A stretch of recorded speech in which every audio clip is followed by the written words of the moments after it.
the session.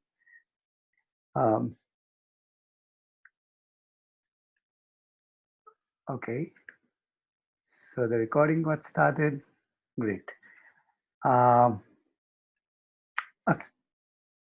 So how I will introduce is, or rather we will create an introduction together. Let me put it this way. We'll do a small activity. I want everybody to, if you don't mind, you can switch off your video. That's right now not important. What is important is that for this activity, we switch on our audio, everybody, and we will do some drumming together. Right? So you can just start off and start drumming. You can use your table in front of you. You can use your device. You can use your mouth. You can use your hands. You can clap. You can whistle. You can hum. You can do whatever. Let's just all start. Just start.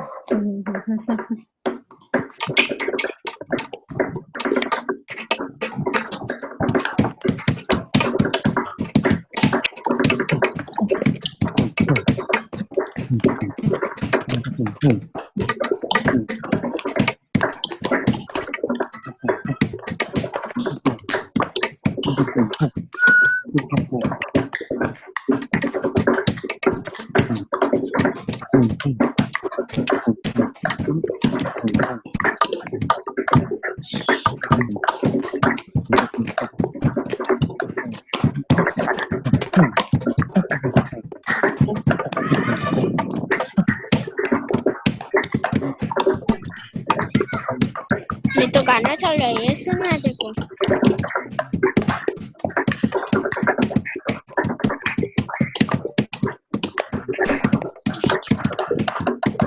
People who are on mute, you can unmute and join in. Unmute your mic and drum. Okay, any beat, any sound came out, whatever you want.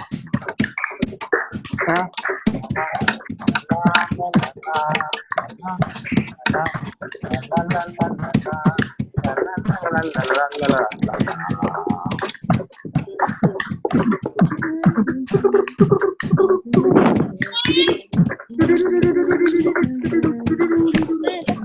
Okay.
Thank you. Thank you.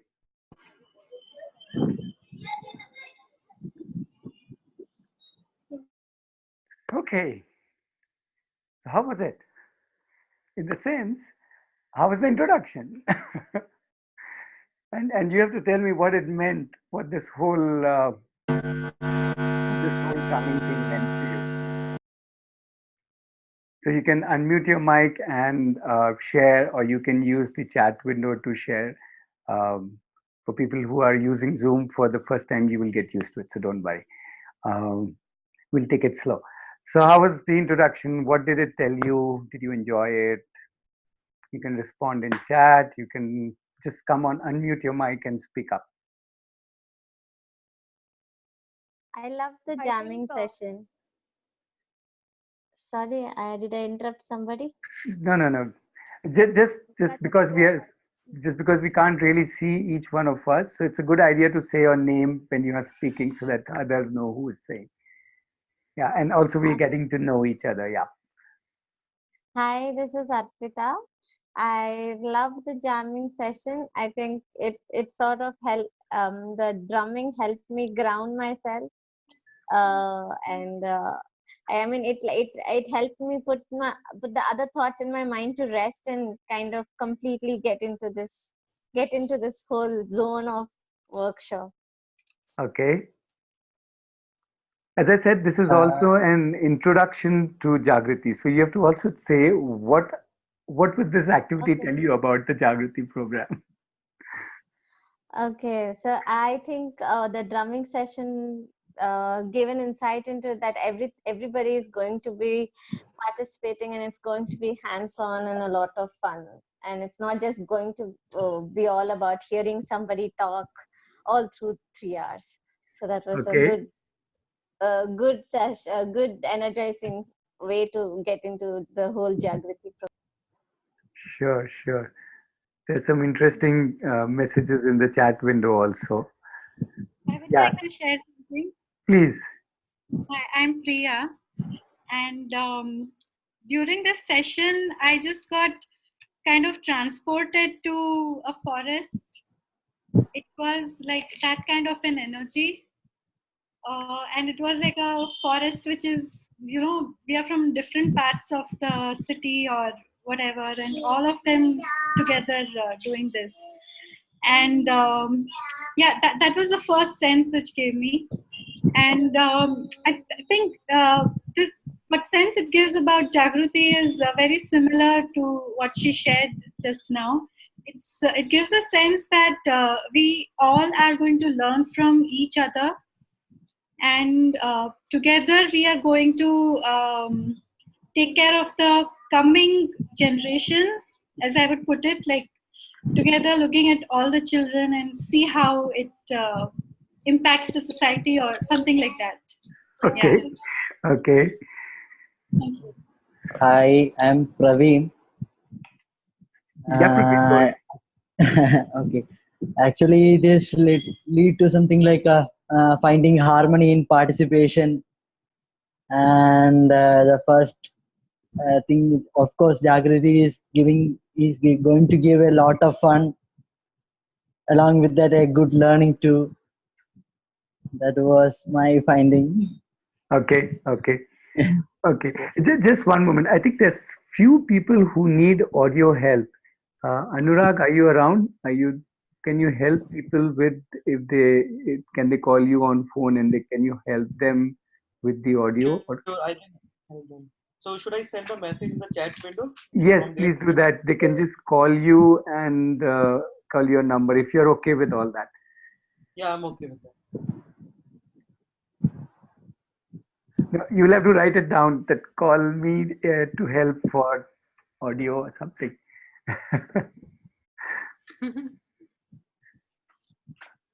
Okay, yeah. So while Anurag helps me out in helping others out, yeah, others can share. What does it tell you about this program? What more? Well, obviously, some thoughts have already come in, so I'm looking for more thoughts. Hi everyone. I'm sorry. Did I interrupt someone? That will happen initially. Don't worry. Okay. Hi everyone. I'm Sumi. It was a nice starting session because it brought us out of our it made us more comfortable to enter and introduce ourselves also. what I felt like it was like all different beats that come to make together to make a single tune. So that's what I feel it is. It's like an introduction to jagriti also, where all of us come from different. Parenting background, and like we say, each child is unique, but we come here for a single tune. Okay. Yeah. Yeah. Similar thoughts in the chat also. Many people have written. Yeah. Carry on. Yeah, so hi, this is Preeti from Mumbai, and my thought is on similar lines. I feel music binds one and all, despite of creed, caste, religion, where you come from. So starting with this, I think you bound us all together, and I think Jagrati is going to do that. All of us from different cities, backgrounds are going to bind us together in this. In this journey of parenting, and yeah, it helped me loosen up, and I think I'm ready to full-fledged participate, and that crazy times lie ahead in Jagrati for us. Thank you. Anybody with a different thought? Can I go next? Yeah, yeah. But somebody with a little different thought. We've all shared similar thoughts, but something which has not been shared. Frankly speaking, hi, this is Rajini. Frankly, it was very deep, woke me up. The whole music woke me up, and since all I did with the video, and it was like it's different, and all of us are strangers, and then but then we are together was what I felt. That was amazing. So looking forward for more fun-filled sessions. Okay. Hi, I'm Wrinkle here. I enjoyed the music session. It is like no rules of following the drumming. That was the fun. You can play anything, however you know. So it was enjoying, and there is no rules for drumming. If you don't know, then also you can enjoy. I like Shilpa has put in chat window. Remember to join on time, else you will miss the fun. Okay. Yeah. I would Yeah. like share something here. Sure. Sure. Yeah. So what I learned from here when the drumming was going on.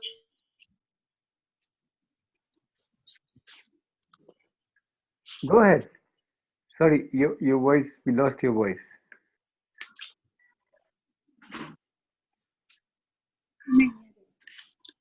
No, it's very low. Okay, so we use the headphone and then we will come back. Right now we are muting.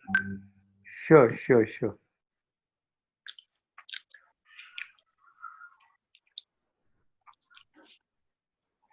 Oops. Yep. Anybody else wants to share? Something Hi, different. this is Harika. Very frankly, I didn't understand what was going on in the beginning. I tried to come, and then to be very frank, I didn't understand what's still going on and why are we doing it. But one thing is sure, when you're drumming, you cannot think of anything else. I mean, you have to, when you're doing that activity, you cannot think something else. So that's the only observation I could make. Sure. Sure. Maybe at the end of 12 sessions, you would say, I don't know what was going on. I really hope that should not be the case. Hi, this is Riyal from Mumbai. One thing which I would want to say is the whole music that was created, that it was a big thing. So, but still, it makes us realize that whatever small we put into something, it still becomes a part of something which is very big. So, however small a step we take towards anything good will eventually lead to quite a big good. Okay.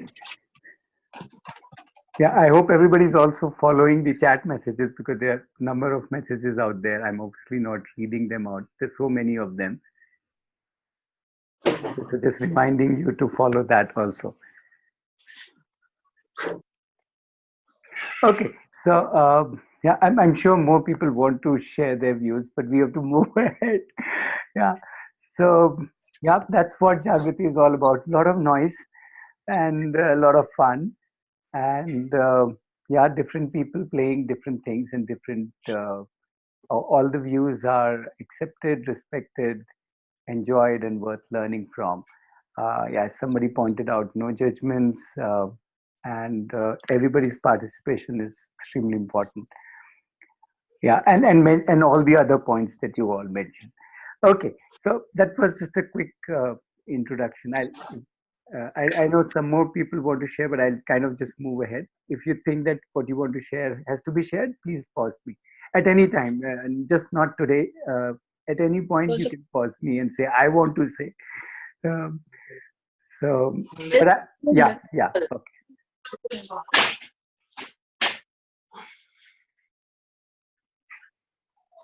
Yeah. The Zoom has a raise hand kind of a feature, but please don't use it. It just whenever you want to speak, please unmute your mic and go ahead and speak. Or just share in the chat window. These are the two things we would use, voice and the chat window, and obviously the presentation in the background. Okay. What I want to do is, as part of the introduction, share with you a couple of stories. Uh, so a lot of my friends in the earlier days used to, those were the days when we used to not have it online, but in person. And one of the thing which was very popular among the participants was the tea that was served in the Jagriti program. So the Jagriti became Jagriti over a period of time. At least those older people who used to attend it in person used to lovingly call it Jagriti.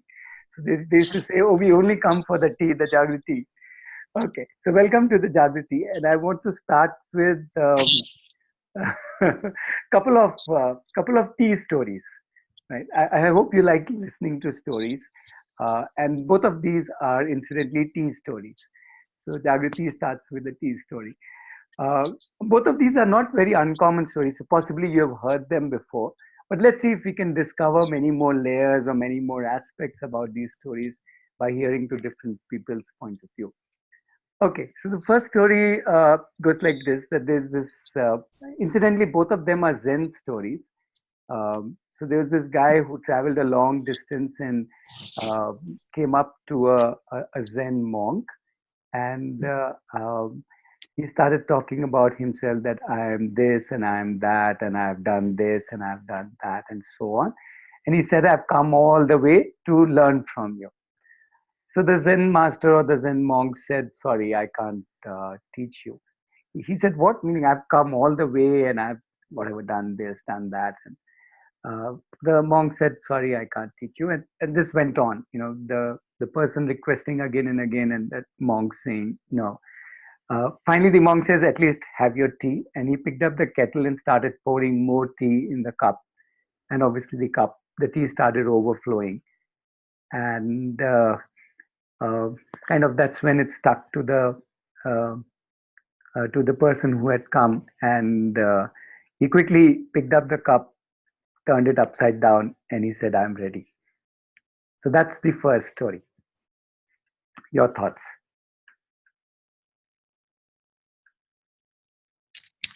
Be ready to unlearn and relearn. This is Purnima here. Okay.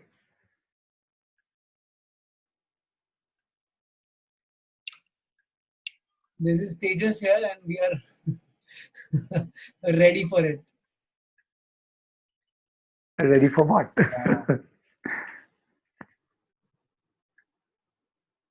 This is Asha here. We are open Yeah, for any I think ready to unlearn the things. Basically, more of learning or about it's more of a unlearning the things. okay. This is Praveen. Let your cup be empty. Start from the new. Okay. I think somebody missed out the last part of the story. The last part was when the monk starts pouring more tea in a cup which is already full of tea. And that's when the visitor realizes something and turns the whole cup upside down and said, "I'm ready to learn." That's what was the end part of the story. Okay. More thoughts, especially what has not been shared. So the monk is not telling him, he is demonstrating, as in it is only through action. He's Mhm. not really telling him that your cup is full, but he's observing what the person is understanding from this action. Okay.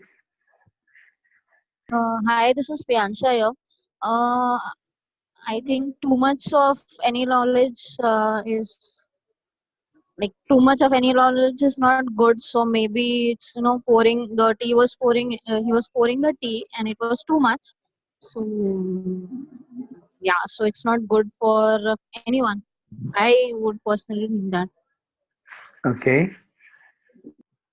Hi, this is Pawan here, and I think possibly what he's trying to say is that we all need to kind of unlearn and make enough space in the mind before we are able to put something inside, because we all come with our own understandings and trends, of whatever we've learned in the past. So as Sure. long as we don't uh, we're not ready to question those core beliefs that we possibly have, Mhm. we might never be able to actually go to the next level, completely. Okay. Hi, this is Harika. I think only if you unlearn, you can learn the new things. So probably you're pouring the tea and it's just coming out. It means that you haven't unlearned, still you're trying to learn, which is actually causing an issue and hence it is overflowing. Okay.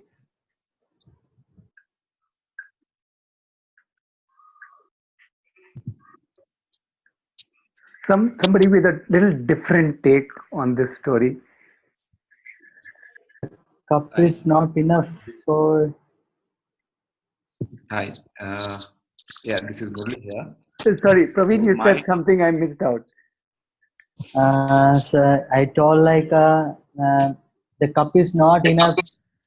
We need more space to learn things. Okay. yeah, Okay. hi. This is Murli here. Can you Yeah, hear me? Murli. Yes, Murli. Yeah, with a tea cup, especially, I'm expecting probably just tea. So my interpretation here is, if I go with the teacup, assuming that it's going to be going to be filled, it's only tea, right? So if I turn it down, probably I'll. The expectation here is to learn something new, probably beyond tea. Okay, beyond tea, beyond jagriti. Okay, and I like that Yeah. thought also. Size of the cup. Yeah. Hi, this is Priyansha again. Uh, like if you can personify a person as a cup, like we always take in, but Mhm. it's too much and we cannot absorb so much. So it becomes too much of everything, and then we need to put that. So he put that cup upside down. Like okay, I will have to start from scratch. Okay. Mm. Deepthi here. Hi. Are you? Am I audible? Yes. Yes. Yeah. So what I think is like when we are already filled with some assumptions, some beliefs, and some perceptions, we always tend to try to get the conclusion in the direction that our self beliefs and our perceptions are taking in the direction towards. But when we are emptying our cup, we are saying we are dropping everything that is already going on in our mind, and we Mhm. want to see the things from the fresh perspective. We want to learn something new and we want to develop maybe some new beliefs, or we want to just go with the flow rather than putting on our own assumption onto the things. Okay. So, Toyna here, and I think he poured the cup upside down because it's probably that he wanted to take it. I think just taking learning slow and in your own pace makes you learn much better and I think more fun. But instead of just jamming it up into your head, doesn't really help. Okay. Pooja here. Yeah. Hello. Yeah, Pooja here. I think the story gives the idea that don't show anyone that your cup is already filled. And if you are going and like थोड़ी उसको पता होना चाहिए कि आपकी cup में जगह है and you are ready to get more tea. Yeah. Maybe carry many cups in your pocket. Yeah, we can I do like that. I like that. Yeah. Yeah. Anybody else with a totally different thought? Rajini here. I don't know if this is totally different, but what I feel is it's never enough of learning. When the size of the cup could be different for if I have to connect it to each individual. So there's a learning. The cup is full. You can either just stop there, or it's overflowing, and or it's totally out of the cup, and then there is space for new learning. So it's never enough, is what I feel. Sure, sure. I wanted to add something. This is Savita here. Yeah, Savita. So, my son studies in Aurobindo International School in Hyderabad. What they say is the teachers are not here to teach, but the students are supposed to learn. So, it's not up to the teacher, but it's up to the learner to pick up anything from what they see or hear and all that. So, actually, in the school, the teachers are called didis and bhaiyas because they don't call them as teacher. So, maybe I'm saying the cup is your mind and you decide. What to do, what to let in, and something on those lines. Sure, sure. Yeah. I Okay. was just in order to add in it, like right now sitting at this Zoom call also, I'm expecting a lot of things. So I am just dropping that off right now and sitting with a blank mind. Simple. Hi, Asha here. I feel leave the cup story and start with the plate, something new. Okay. Yeah, that's interesting. Okay, let me tell you one more tea story and let's see how it kind of builds up. Okay, this is not really directly a tea story. There's this guy who wanted to learn Zen, right? So he went to a Zen master and he said that I want to learn Zen.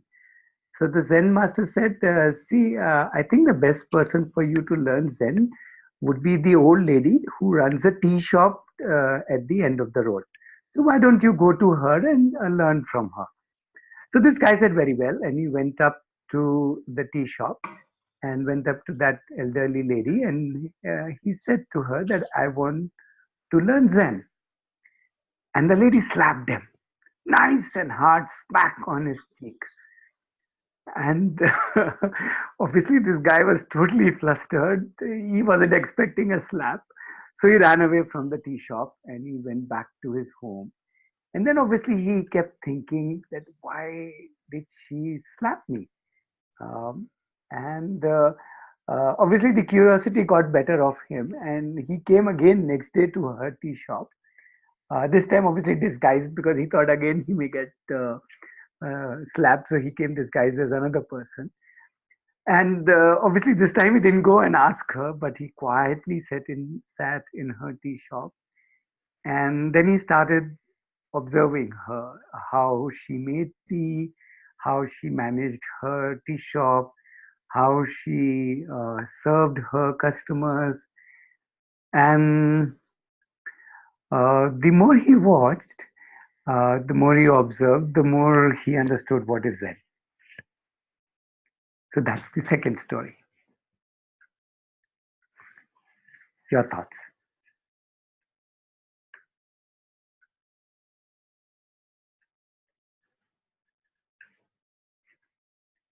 Hi, Preeti here.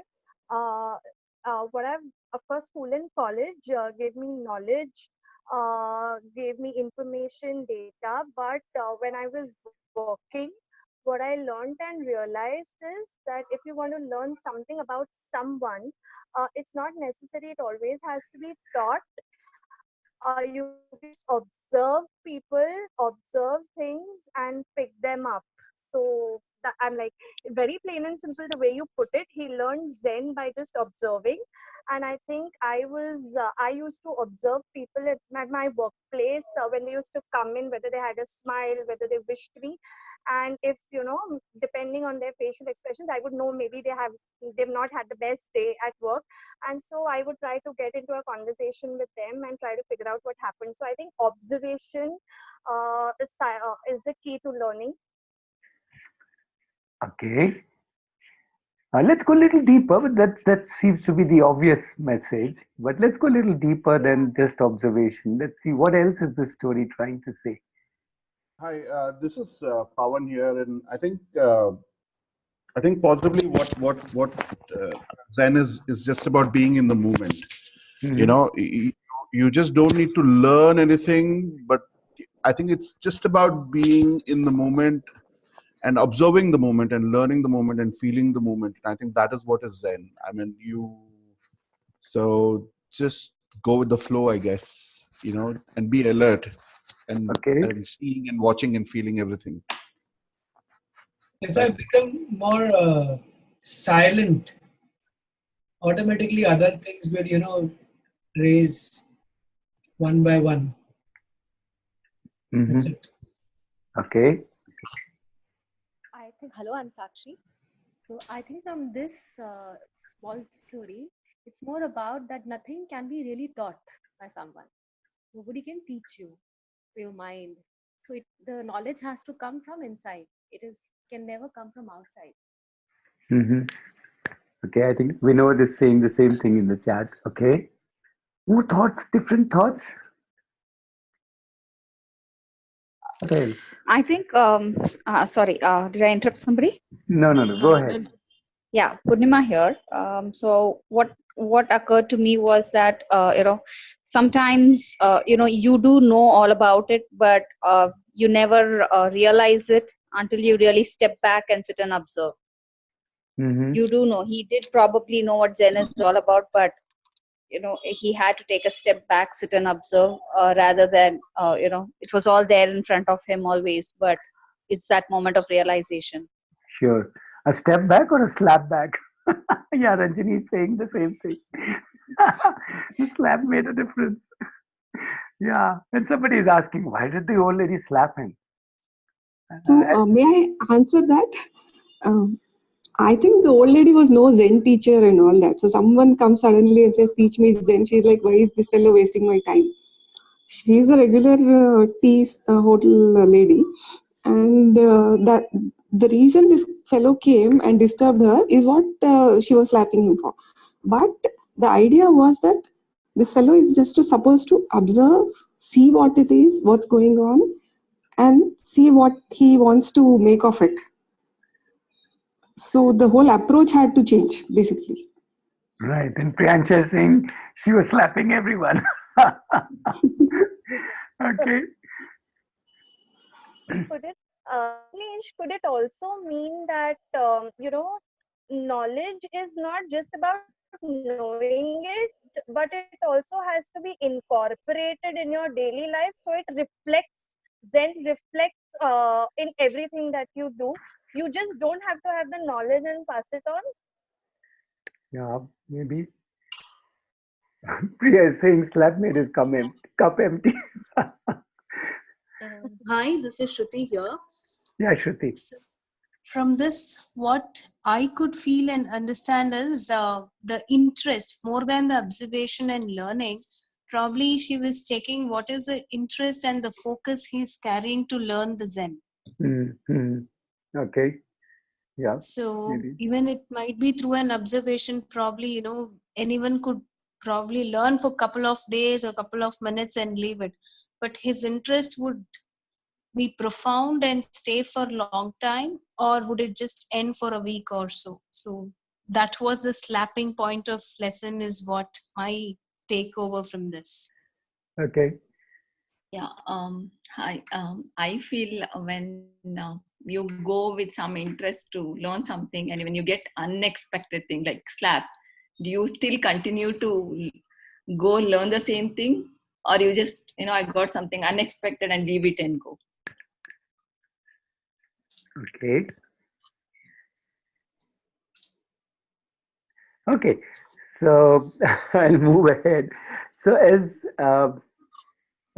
many of you have said, and I've kind of little put it on the slide. Um, Jagriti is all about waking up. So waking is all about slapping and waking up people. So are you ready to be slapped? Yeah, are we all ready to be slapped? Because Yes. that's the way we work. Yeah, we will possibly push you, pull you, slap you, stretch you, obviously not answer you. Uh, and not only one person, but you should be ready to say, okay, I am ready to be slapped by anybody because we are all here together, right? It's not like, uh, uh, so are we ready for that? No, no, no. PT is saying if you have to say yes, you will throw us out of Jagriti. No, no, I will not throw anybody out of Jagriti, but uh, yeah, it's a kind of a permission we are asking, PT. That is it okay for us to slap you? So let's do it this way. Let's do it as a permission. So if it is okay, you put it okay in the chat window. So I will know, okay, that that it's okay for us to slap you. So you're kind of giving a legit a license for everybody else to slap you and say, hey, come on, go ahead, knock me off.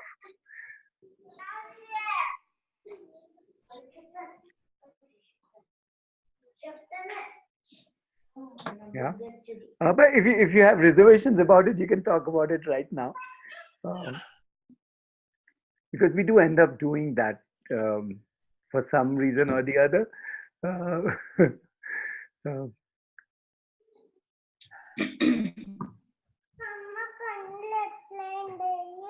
right. Also, a request for people to keep your mics on mute. Otherwise, background sounds like your child talking or some other sounds keeps coming in. If you keep it mute, then it just becomes easier. Uh, thank you.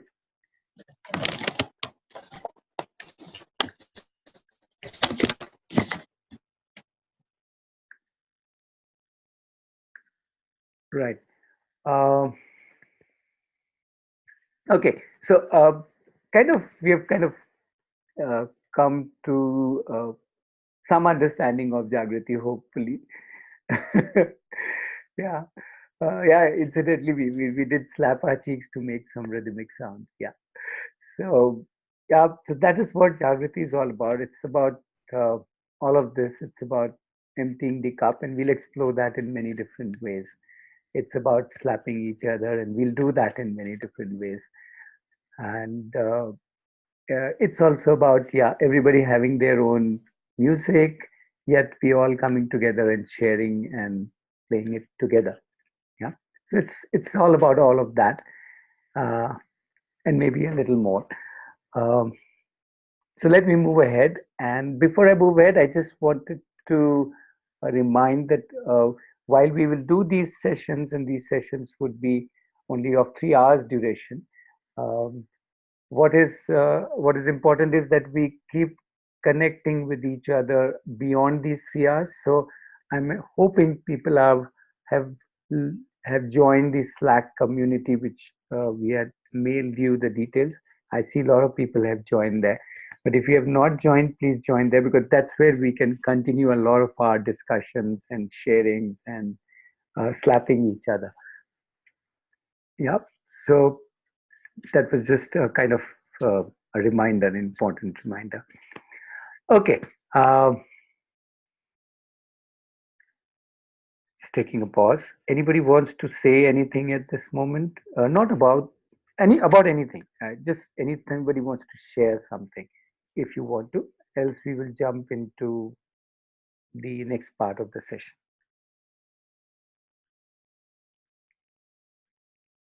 We're ready. Thank you.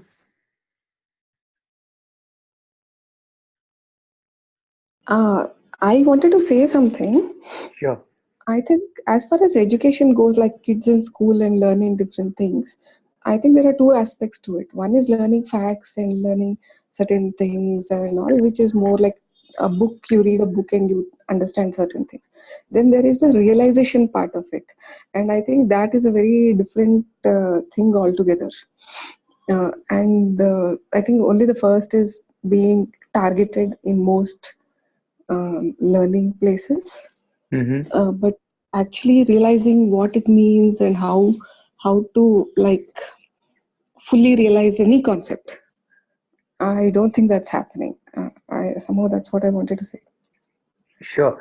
And thank you for saying that, because in a way, while we may use known words, for example, this session is called motivation now. All of us know about this motivation. We have drummed this word millions of times. It's like, who wants to talk about motivations? We have reached that kind of level. So while we do need to name these sessions, but they're really not about that word as much as you said, that it's not about what we know about it, but what we can explore and how we can. So we will not get caught up with these words, and perhaps I should start naming them just as session 1, session 2, session 3, rather than naming them in some ways.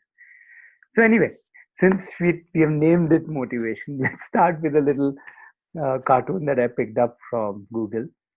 um, I want to start with this little activity. I have sent it as uh, a little, you know, we shared that pre-session preparation. I hope you either saw it in the mail or you saw it in the Slack community and you could spend some time on it. So these pre-session activities will be important, because then we can do things in advance and then come into the session, which makes it easier for us to more discuss the activity rather than every time do the activity. So this was one small activity which I would anyway like you to try it once again right now, even if you had done it. You can stand and do it. You can even sit and do it. There's no problem. So even standing up is not so important, though standing up makes it more fun. And just go ahead and try it once again right now, or not once again, for some time right now. Right? I'm assuming all of you can see the slide and the activity. Yeah, right now don't respond to the activity. Just try it out.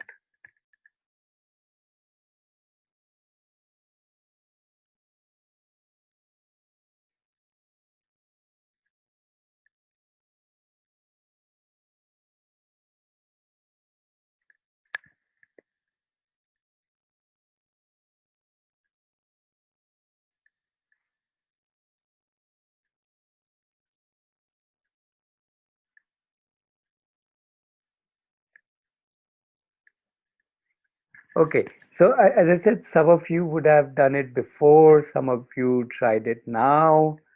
Um, uh, so don't share what happened. Obviously, we know what happened, kind of. Meaning, we don't really know, but we don't really need to know that. Um, what? So after doing this activity, what does this activity kind of show you? Uh, what does it illustrate? Uh, what thought it brings to your mind?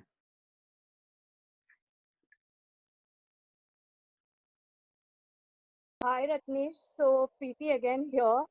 I tried it yesterday as well when I was doing the homework bit of it, the prep. I couldn't do it, and I tried doing it again now, and I still couldn't do it. So I just thought, why can't we write six downward up? We still end up with a six, right?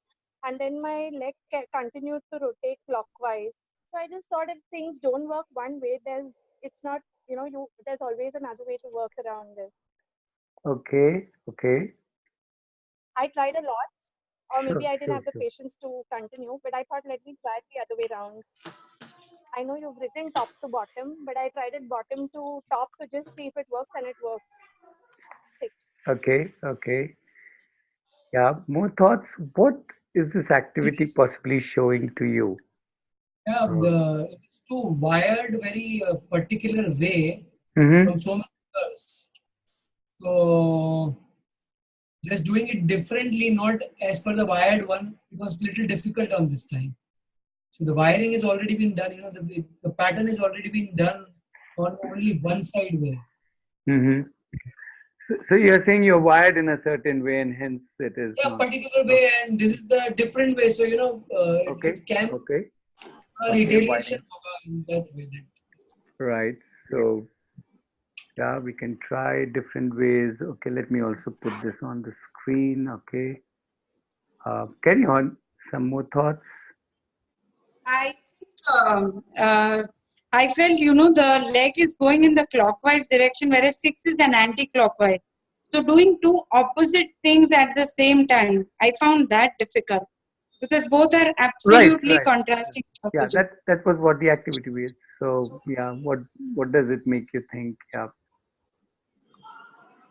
So it's like doing two opposite things at the same time. We are contrasting our own, two different parts and doing two absolutely different things. Mm-hmm. Okay. So very often it's like a belief system that we are holding, but when we see some pattern, we are trying to do something very, very different. So it's contrasting our own belief system. Okay. That's what I felt. Hi, this is Pawan here. I think the question is, are we feeding our limitations or are we breaking our limitations? Interesting. Okay. Feeding or breaking. Yeah, please carry on. I've tried to type the thoughts on the slide. I hope you can see it. But you can carry on. More people want to share. Let me also look at the chat window. Okay, somebody's saying we are contradictory.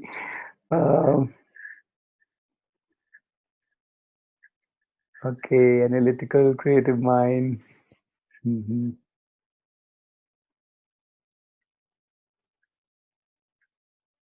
Yeah, so I will share. I think the things which we are not doing on a regular basis, it takes practice. So because we don't have practice of doing two different thing together, so we are feeling it's kind of difficult. But maybe if we keep practicing, we will be trying to improve it. Okay, We it will takes be able practice. Right, right. It takes yeah. So Arpita is also saying the same thing. Maybe if we continue doing this, maybe it will rewire ourselves. yeah. Okay.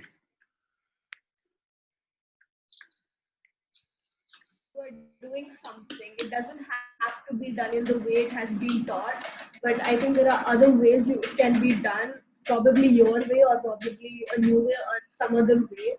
It doesn't have to be taught in the particular way because it may not be comfortable to others, maybe not you. So experiment, I guess.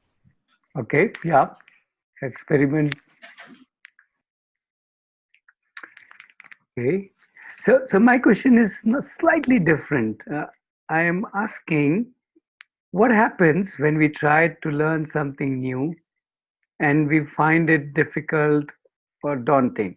And I don't want you to give me a generic answer. Uh, I want you to try and see and relate this question. So actually, I don't want you to answer this question. This is more like a thought to you. See if you can relate it to this activity.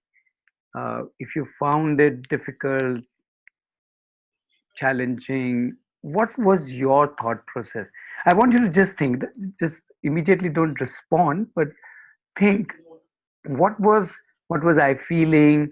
Did I conclude something? Did somebody say, this can't be done?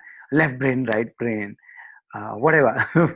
Whatever we came up, whatever our mind cooked up and said. So I want you to just become aware of that. What went through your mind um, when when you tried this little task? And obviously, we will generalize it um, uh, to when we learn something new. But right now, just become aware of those thoughts. If you want, put that down. If you have a little notebook, put some thoughts down.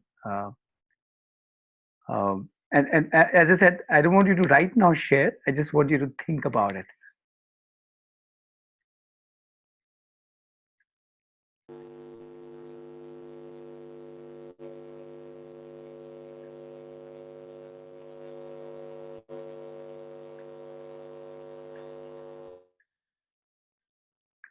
Okay. Um, so I want to share something more with you, and then we'll put together everything and see if it makes sense. Um, so I've got this little slide, I'm trying to make sense of, hey, what is our learning process? And since we went through an experience, we obviously take this experience as uh, uh, the reference. But let me give you one more example to explain you these steps. So let us say let's say I'm trying to learn how to drive a car, let's say. Yeah. So let's say I don't know how to drive a car. Let's say I'm just a kid, I don't know how to drive a car. In which case I am incompetent as far as driving the car goes. And I'm pretty unconscious about it. As in it really doesn't bother me. Right. Now let's say I become 18 and I say I want to learn how to drive a car. So somebody's ready to give me a little guide to how to learn driving the car. So I sit inside and I try it out, and obviously the car jumps and stops and all kinds of funny things happen, and I realize, oh, how incompetent I am. So that's the second stage where I become I become conscious about my incompetence. Then what happens? I keep trying. I keep going for these driving lessons every day in the morning, and after some days comes a day when I'm kind of ready for my first solo drive, right? And I am while I'm competent in the sense the person sitting next to me says, yeah, you can actually now drive on your own, but I'm still a very consciously competent person. I adjust the rear view mirror 10 times. I and check everything. Is the key in the right place? Is this right? Is that right? If anybody starts talking in the car, I say, whoosh, I want to concentrate and all that. So I'm very conscious of my competence, so I can still drive from point A to point B. And obviously I keep doing that, and after some time it just becomes it becomes unconscious competence. I can just drive from anywhere to anywhere and I wouldn't even realize that uh, I actually drove the car, right? I don't know where my legs were or where my hands were. I just drive the car. So that's the unconscious competence. Now this is fairly straightforward. It is not something very complicated. I'm sure we know these steps in a particular way. But what is interesting is what happens between conscious incompetence and conscious competence. The patch that I've little marked, highlighted. Uh, what happens? So I want you to think what happens when we are just realizing that how incompetent we are, and then we start doing it, and it becomes difficult, and it becomes daunting, and it becomes frustrating. What happens? Do we give up? Do we say, this is difficult, this is left brain, right brain, I can't do this, I am wired differently, I'm not cut out for this, and so on and so forth. I don't know about you all, but I've left a lot of things in this band. Perhaps it is a band of maybe struggle, I don't know, or effort, frustration. So now if you can map the activity that we did, where were you when you tried this few times? Maybe before today you were not even aware that there's such a thing, so maybe you were unconsciously incompetent, but today you became consciously incompetent. And what happened when you couldn't do it? Right, I want you to take a moment to think, okay, what happened when you did it? Were you ready to give it? Did you already give it? Did you write it off as some freaky right brain, left brain, blah blah blah wiring, all that? So what happened? Yeah, so for like a second, it was like, I can't do it, and I just want to give up. It's not my thing. I don't want, it's too hard. But then I was like, it's a challenge. Why not take it up? It's going to be fun once you learn it. It's like, take risks in life, kind of. Do it if you think it's going to be fun. Do it. Just Yeah, do yeah. things. So yeah, I mean, I tried it out, did not work, but yeah, I took a risk. I did the challenge, and I mean, it's good to have fun sometimes, right? Okay, okay. Um, what I think is like, as long as you keep your curiosity index high, the things fall back, even if you lose it for some Okay, time. okay, wait. We are going into theory. No. I don't want to talk about any theory. I want to say what happened now. Did your mind say give up? Did your mind say I can't do this? This is mind said This is not for me. Let's be honest. Let's not get into all that theory, right? Let's leave that all aside. Let's say yes, I gave up, or my mind said nah, whatever your mind said. I don't know what kind of noise your mind made, right? That's what I'm I looking for. I think when I tried it, I think I was very happily ignorant about the fact that not competent in doing that, and I realized that my mind, subconscious mind, is very clever, and it's very careful in protecting my ego from taking a hit. That okay, if I know that I'm not able to do even such a I mean, my mind perceives this that it's a simple thing, and if I realize that I'm not able to do it, then my confidence is going to be like in tatters. So now let me cook up a scientific reason and protect, and make myself feel good that this is not possible. I mean, only few people have the traits to do it, and I don't have the traits. And Okay, so I'll take make this. peace. Yeah, I'll take this little forward. So if other people just pause, so I'm just saying. So let me kind of hold on to my ego. Now, what I want to do with this is I want to say, hey, maybe this is in the last 24 hours or last 24 days or 24 months. How many new things did we try? I don't know how many you tried. And but the interesting part is if you look at this thing between the conscious incompetence and conscious competence and see, hey, what, let's take a 5-year-old child. How many things is he trying new? Is she trying to get up on her own, get ready on her own, take bath on her own, eat breakfast on her own, make breakfast on her own, maybe go to school, figure out the bus part on her own, maybe learn some 10 different things. And if you realize in all of these, the child is in this band. Maybe a 5-year-old goes through some 100 such experiences, kick the ball correctly, catch the ball correctly, write the sum correctly. Uh, I don't know how many. And if the child starts saying, oh, I have to take care of my ego in each one of those, and I have to give a scientific reason why I can't do it properly, why I can't do maths properly, why I can't tie my shoelaces properly, why I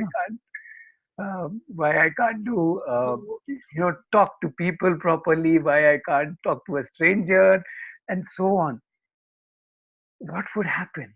And where are we? How we react to it? It's such a small thing. Come on, Swarpita, come on. It was such a small thing. What are you doing with your ego? Come on, you should be able to do it. I hope you get my point. So there we are. The moment we got into it, we got with some explanation. But think about a child who is possibly uh, going through this phase, if I may call it a phase, uh, in some 100 different things, who's learning some 100 different things, and there's struggle in each one, and there is effort in each one, and it's difficult to make each one fun.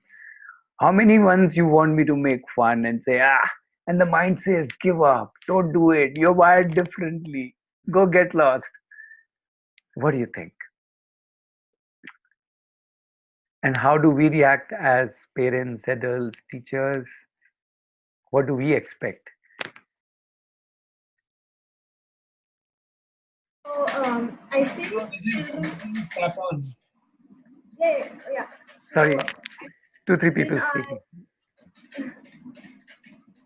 So I think children are more open to learning or probably be more free about what they're doing because they really don't have a bunch of tension or stress on them.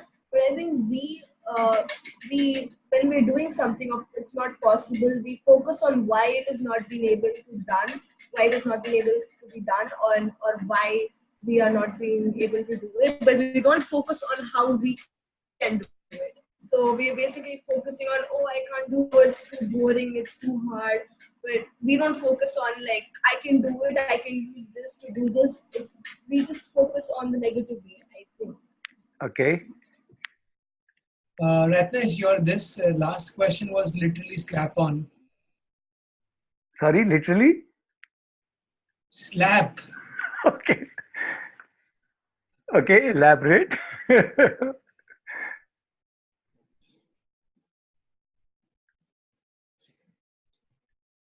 Okay. So when I did that thing, I felt very bad. It was difficult for me, and then I passed the buck. Passed the reason of giving some reasoning to it and escaping from that. Yeah. Yeah. And probably the children would doing this is just one thing, and they were doing in a single day. They would be doing more than 100 things which are literally new to them. Yeah. Yeah. Yeah, right now I'm no more to speak something. Just Yeah. that's it.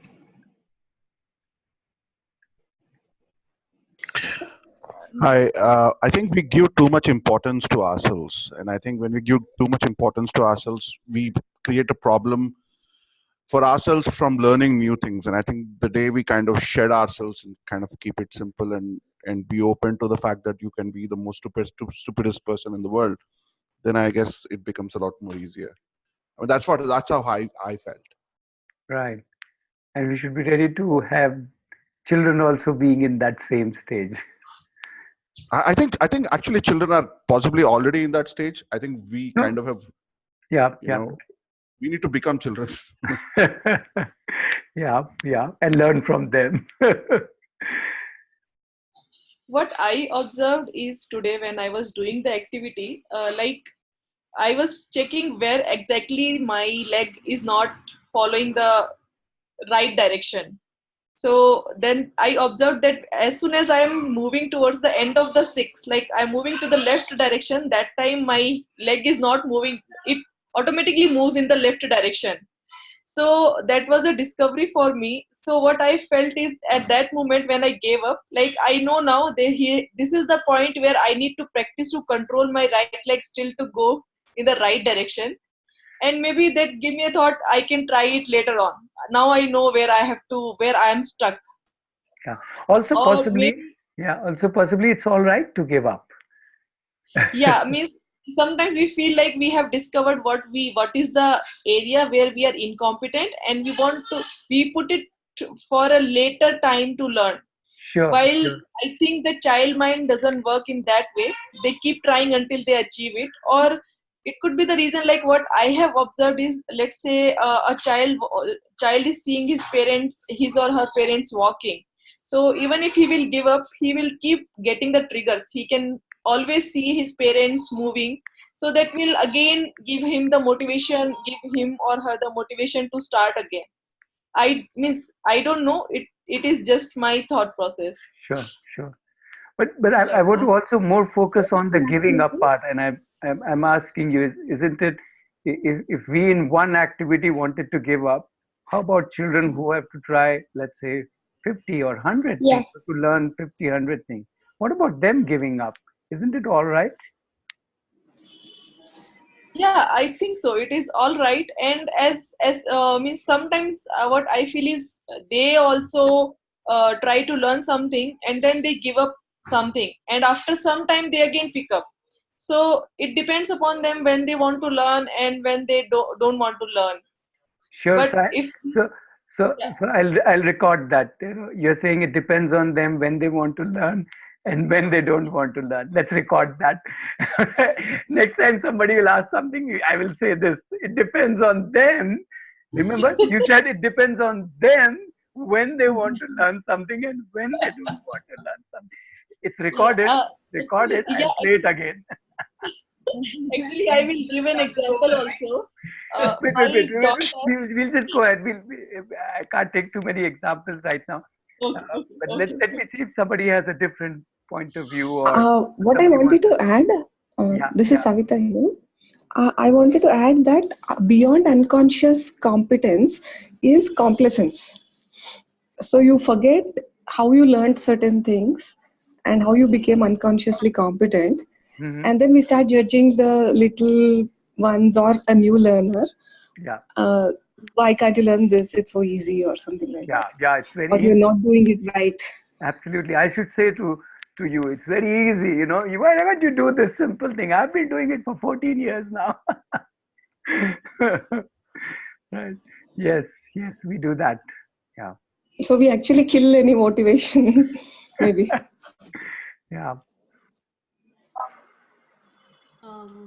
Shruti here, just to add on to that, couple of times adult would bring in their inferiority complex to learn something, but for a child, they learn through innocence.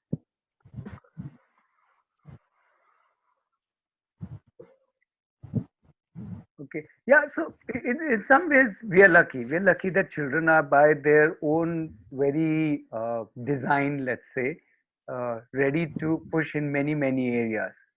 Uh, we will talk more about it, but the problem is not in the 9 areas in which the child is pushing himself. The problem is that one area where the child is not pushing himself, and that's where we come hammering down. So that's where I've recorded that. It depends on them whether they want to learn something or not. That's recorded. So we'll talk more about that. Yeah.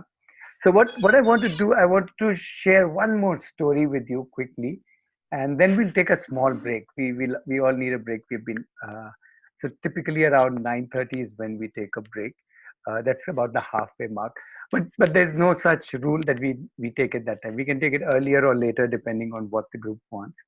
So let me quickly share one more story. Again, a common story, not something which is uh, very new, but for me, it every time I think about this, it's interesting to think about it. Uh, this is a story about a child who said that he has taught his dog how to sing. Right? So a child claimed that he has taught his dog how to sing. Um, Now, obviously, that became kind of a little news. So people gathered and said, okay, let's see. You claim that you have taught your dog how to sing. Let's have a performance. So the boy brought the dog, they kind of gathered and they kind of formed a little stage. And the boy brought the dog to the stage. And then the boy patted the dog and the dog just did woof woof. Okay, the boy tried again. The dog just did the regular woof woof. So people said, okay, try again. And then the boy tried again and again and again. And every time the dog will just do the regular woof woof with the dog anyway does. So after some time, the public got restless and somebody asked him, hey, you said you have taught the dog how to sing. So the boy said, yeah, I did say that I have taught the dog how to sing, but I never said that he has learnt it. That's the story.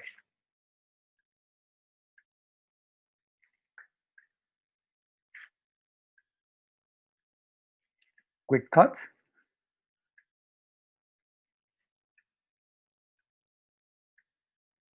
I think again here, because the boy said something, we judged something without even questioning further.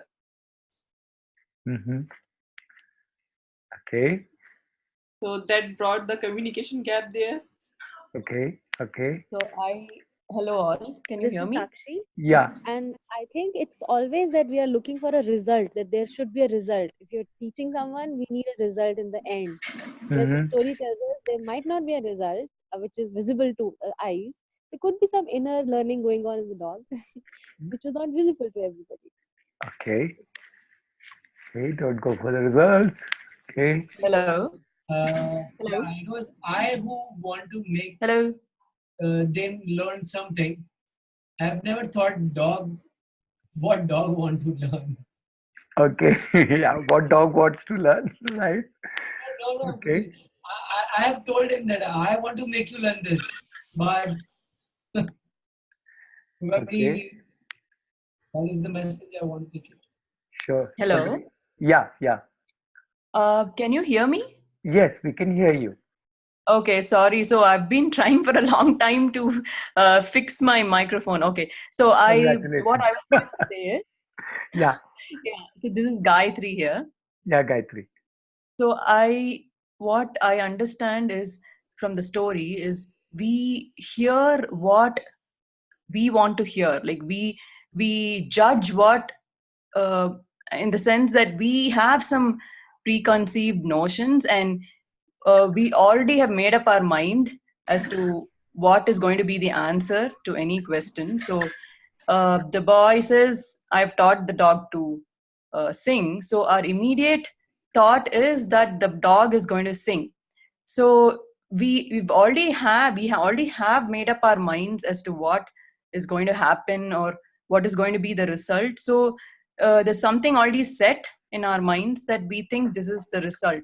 But I think we just hear what we want or what we have in our thoughts. So we are already prepared the answer in our mind. So we don't think there is something else that's going to happen.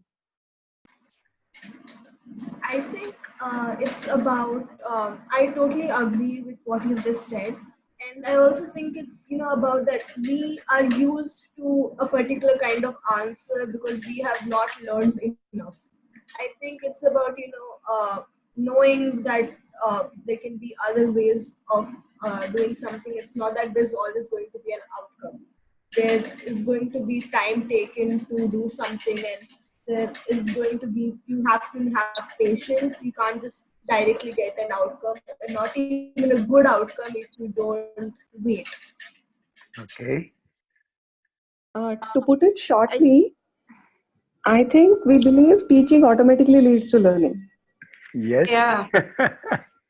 Okay. Yeah. Exactly what I was doing. Yeah, Hi, Mital. Bharti here. Okay. One Yeah. by So one. I was just thinking of. Sorry. Yeah. First Mital, then Bharti. Okay. So I was just thinking that, this is how we are conditioned with our education system, that teaching is equal to learning. And it also has to come up with an assessment ka result that, okay, now this has been taught. So obviously you are expected to learn it. And now you are supposed to put it in your exam or into your, assessment that, okay, you should have achieved this by our teaching. And I think we are conditioned in the same way even at home, that if we teach something to the child, we expect him to learn that and to be able to produce that back. Yeah. Yeah, the same thing I wanted to tell. From the story, what I understood is the boy was teaching the dog without any expectations. Yeah. But we are not kids. So what always parents will do, we always explain or give exposure to the children by expecting something from them. Yeah. Yeah. Also,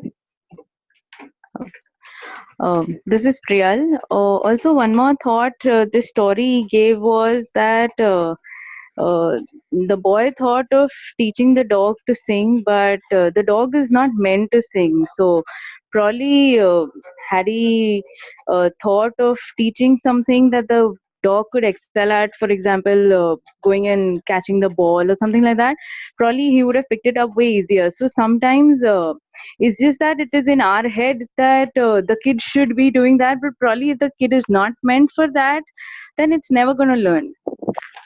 Okay. Somebody with a different thought, totally different from whatever has been shared. That's what whenever the situation what the story shared was like, it was such an autopilot response for all of us to just conclude that, the boy has taught the dog to sing and the dog is going to perform, was such an autopilot way of thinking. So it's been like it's conditioned to all of us to, like, because we were brought up like that. The parents, our parents reacted in certain way, where we are just trying to explore to see. But still, the first, when you're in a situation, the first thought comes on autopilot is the way how we were brought up. Similarly, we see, and then there is again, like the way you spoke about the slap, then there is a slap which happens, which again makes you think, okay, there is an opportunity to think about this in a different way. Okay. It's such a short and simple story, but like more than putting it in words, I can feel the story that it's just a feeling for me. like it's just wow feeling for me that the meaning it's giving it's more than we can put it in words. Okay, sure. So, Ratnesh, so let's kind of look at this story, right? I think, one, the society had certain expectations from the kid and the dog, right? Okay. And typically what happens is that the society makes certain assumptions about what they hear, what they see, right? And this was a classic case of that. And the fact that I think the dog even continued to say woof woof, right? Whenever the kid asks, was itself a great thing. I mean, forget about the music. I mean, how many times do we see a dog kind of display that kind of a behavior? So I think what also happens is some of these small things we miss out in life. Okay, let's Mhm. forget about the music, right? Just the fact that the dog was doing woof woof was enough to appreciate. I Sure. think so. We miss out on the small things in life, Yeah. and but what the kid also did was that in spite of he knowing that okay that the dog did not have the capability to learn, he still took up the challenge to try and demonstrate it for the society, Yeah. right? Yeah. But at the same time, when didn't work, he still had the guts to go back to the society and say, look, yeah, I mean, I taught but it didn't learn. I mean, I didn't say that it didn't learn. So Yeah. I think invariably if you give too much importance to the society, the external society. One, of course, we give a lot of importance to ourselves, and then we give so much more importance to the society. It makes the whole process all the more difficult. So Sure. if you give too less of importance to the society and to yourself, then you kind of are more open to kind of trying different things out. Sure. Okay. Uh, Anybody, we can take one last thought. Something which is totally different from what has been shared.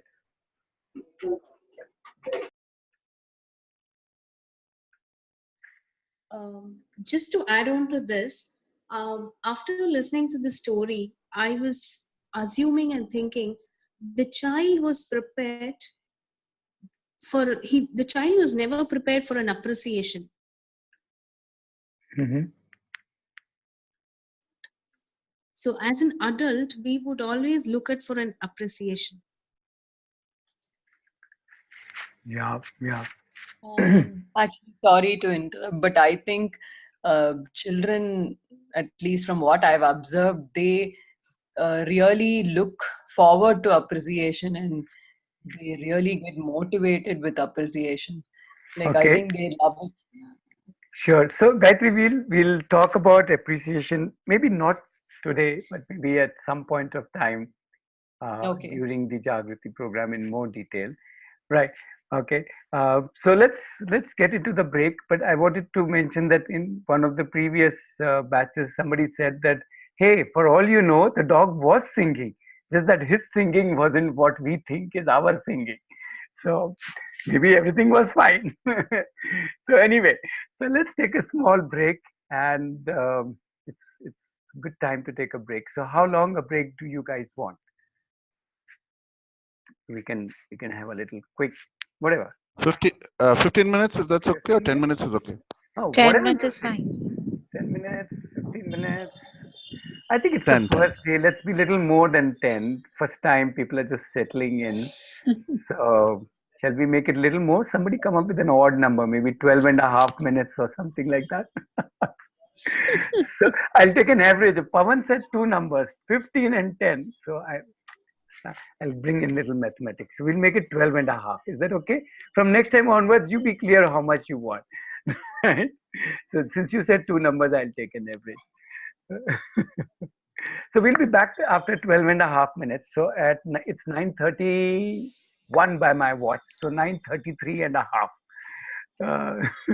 is when we will be back. So please don't log out. You just need to mute and switch off your video and just come back, and we'll start from where we left. Yeah, let's take a small break.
Okay, so anybody wants to share any thought from the first half? Thanks, please.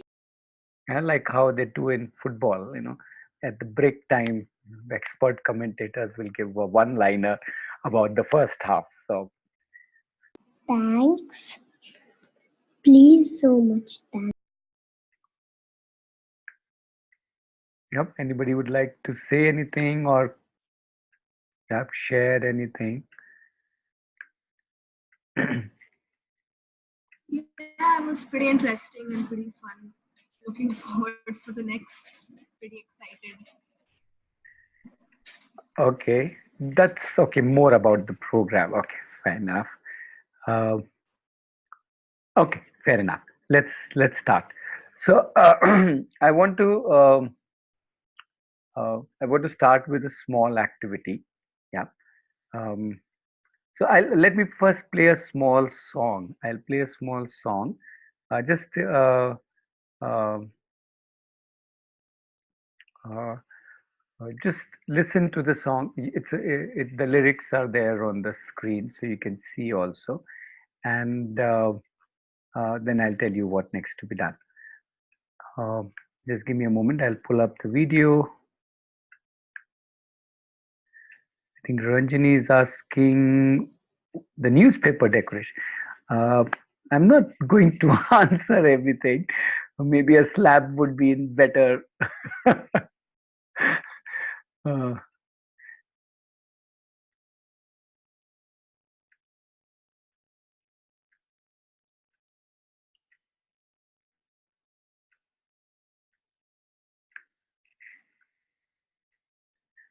just give me a moment.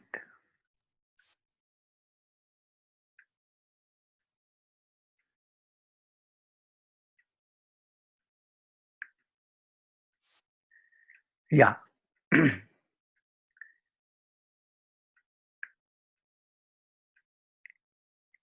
Okay, so I'm just going to play this video.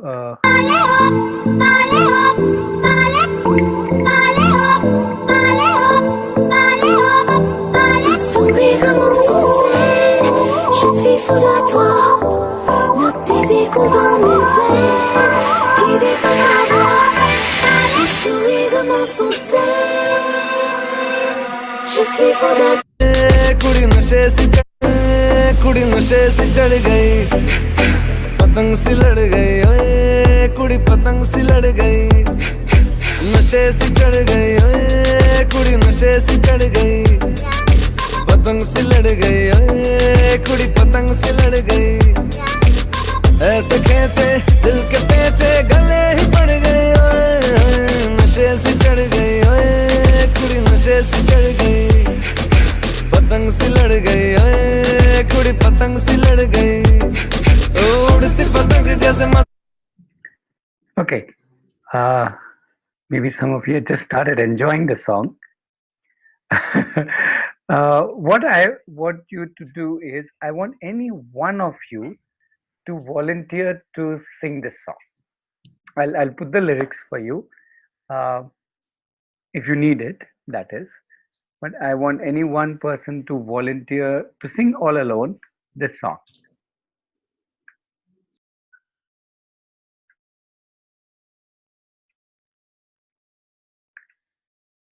Okay, I can sing. Okay, who's that? Name, please. Deepti, sorry. Yeah. Okay. Yeah, Deepti. Okay. Do you want me to put the lyrics, or? Yeah, a little bit. Okay. So I'll just put the lyrics. I won't put the music. Okay. Yeah. Okay. Is it with the French lyrics? No. I'll skip the French lyrics. Just sing the Hindi one. Yeah. Okay. नशे से चढ़ गई होए कुड़ी नशे से चढ़ गई पतंग सी लड़ गई ओए कुड़ी पतंग सी लड़ गई नशे से चढ़ गई ओए कुड़ी नशे से चढ़ गई पतंग सी लड़ गई होए कुड़ी पतंग सी लड़ गई ऐसे ही खिंचे दिल के पेचे कल ही पड़ गई ओए कुड़ी नशे से चढ़ गई पतंग सी लड़ गई ओए कुड़ी पतंग सी लड़ गई. Awesome. Okay. Now we'll move to the second step of this activity. So I'm now inviting few more people, whoever feels like, to join Deepti. So Deepti, you're okay with doing one more round now that you've Yeah. yeah, and we'll get some more people to join you. So obviously, Yeah, I'll do that. Yeah, even I'll join. yeah. So you don't have to tell me. Whoever wants to join can just go ahead and join her. Yeah. Okay. So I'm starting the lyrics again.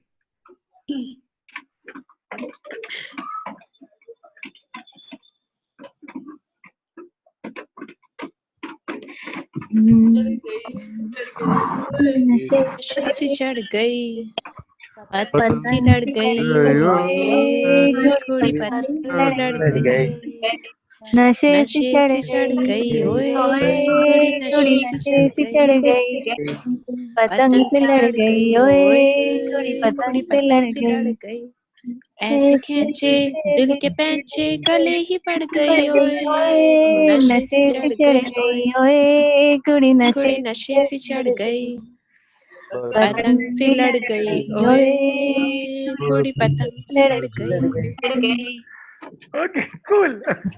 Okay, we'll do one more round. Right. This time, the invitation is that all of us join in. All meaning all. Just unmute your mic and maybe Deepti can say 1, 2, 3, 4, and we can all start. Right? So, everybody, let's have the game. Ready? Okay. అందరు కలిపి start చేస్తారు नशे से चढ़ गई ओए कुड़ी नशे से चढ़ गई पतंग से लड़ गई ओए कुड़ी पतंग से लड़ गई नशे से चढ़ गई ओए कुड़ी नशे से चढ़ गई पतंग से लड़ गई ओए कुड़ी पतंग से लड़ गई ऐसे नशे खींचे से चढ़ गई ओए कुड़ी नशे से चढ़ गई पतंग से लड़ गई ओए कुड़ी पतंग से लड़ गई ऐसे खींची दिल के खींची गले ही पड़ गए ओए नशे से चढ़ गई ओए कुड़ी कुड़ी नशे से चढ़ गई पतंग से लड़ गई ओए कुड़ी पतंग से लड़ गई उड़ती पतंग जैसे मस्त मलंग जैसे मस्ती चढ़ गई Thank you.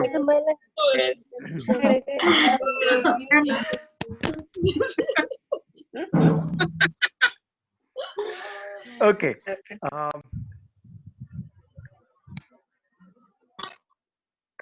Okay.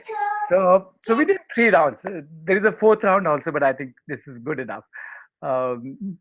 So yeah, you have to take a pause, think back about these 3 rounds, and see what happened when the first invite was there that you can come solo and sing. What was your mind thinking? What were you feeling? Then when the second round happened, by the time did anything change, or were you still did you join, did you not join? If you joined, what were you thinking? If you did not join, what were you thinking? And we had the third round when everybody was invited. Yeah. That time sorry, please, needs to be muted. Thank you. So yeah, there was this third round, and when everybody joined in, and I'm assuming everybody joined in. Obviously, I wasn't checking. So what obviously I want you to do is think what went through your mind, and what is that telling you. So don't share what went through your mind. That's for you to think. But what is that telling you? What was interesting about it? Yeah, we can share that.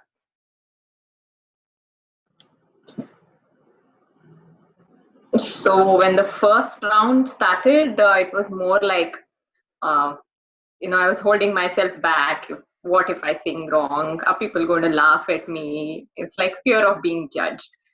But when the second round, when you could sing, uh, it's you know that there's so many people along with you. Even if you go wrong, it's okay. Like nobody's going to know. And by the third round, you've reached that comfort level. It's like, yeah, it's okay. It's not a big deal. I can sing however I want. I mean, if I go wrong, I go wrong types. That was Mhm. my feeling. Yeah, so that is what happened. So that's what I said. That's what you think. What does that show? Not the literal thing, but what does it show to you? What does it mean? How does this experience um, map onto how we think, how we learn, how we whatever? Remember, we are in a session called motivation. I don't know why it is called motivation, but any which way. Um, what are we, where are we, how is does our mind works, and how do we work, and what's going on? Yeah, So, Ratish, I would like to add in. So, for sure, me, sure. I think unfamiliarity, it just destabilizes me. So, when I'm a little familiar with something, then I'm like, okay, I'll go in. So, that Mhm. is like a trigger for me in the learning. It's familiar, like, yes. Mhm. So to me, on similar lines, stepping out of my comfort zone. I'm not familiar with Hindi, so when I first heard the Hindi song playing, although I've heard the tune, I didn't. I could have still attempted with the lyrics, but that the fear of being judged as well as stepping out of the comfort zone of familiarity. It's okay. It's just we have the lyrics and we can still sing. But for me, the first step didn't come immediately. The second time I joined, so I think just letting go of one's inhibitions and just doing it. I don't speak Hindi and I've never heard the song before. I'm in Mexico, so this is like very different for me. And I joined at last because I felt very self-conscious. I was very aware that if I was first, I would totally mess it up. So I see that I felt much more confident to try something new when everybody did that thing, when everybody sang. It was like, well, what the hell, I'll do it. And nobody's going to listen and if I mess it up. So they don't know it's me. Yes, yes. Next I time I'll would like put a Mexican song. Yeah, So yes. Deepti here, I would like to share. So normally what happens, sometimes I want to say something or I want to share something, but due to just 2 or 3 seconds of gap, sometimes we lose the opportunity. So here what happened, I didn't know that there are going to be 3 opportunities, and I normally love singing. Whenever there is a song playing on the TV, I normally sing along. So maybe that confidence was there that I knew the lyrics, and when you told that you can put the lyrics on, it gave me more confidence. So Mhm. it was kind of, I wanted to just grab the opportunity because it has been very long since I sing in public. So Okay. Yeah, it's like if when someone is coming solo, so the aura of judgment is so much that it creates fear. And when more are there to join, the aura of the judgments is getting lower. So it's like the aura, the environment in which we are creates fear in us. Maybe it's the lack of confidence in ourselves. Okay, so So we're the not trying to analyze what creates fear. That's a separate uh, topic, I would say, and that's not what I really wanted to bring along. That's why I put a little diagram also thrown in to kind of see if we can weave things together. We map that experience onto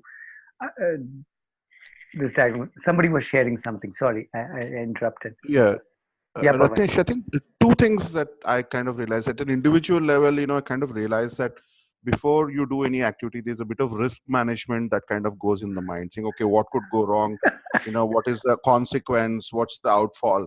And I don't think it's necessarily bad, because I think we all need to kind of evaluate before we do any particular step.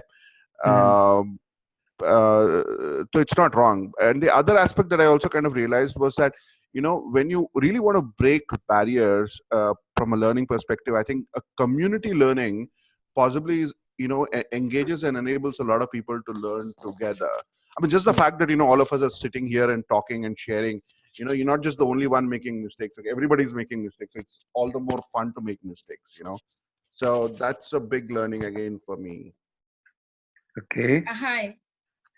Yeah, I would also like people to a little step back, and think, see if this, as I said, I've put a little map on the screen, and see if this can reflect on how we operate in terms of, or how we understand how we operate.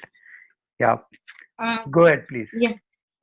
Yeah, Ratnesh. So, what I could connect with is, when you said the session is on motivation, and I realized that, whenever I want my son to perform something, be it on stage or normally anything, what I see as motivation is, okay, I'll give you this gift, or, I'll buy you this thing, or I'll get you this thing.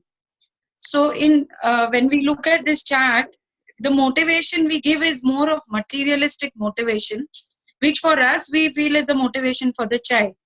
But actual motivation would actually come when we put that child into a comfort zone, to challenge zone maybe, or that small swift that movement has to be there from comfort to challenge. Okay, chalo, I'll do this with you, instead of just giving a prize or a gift.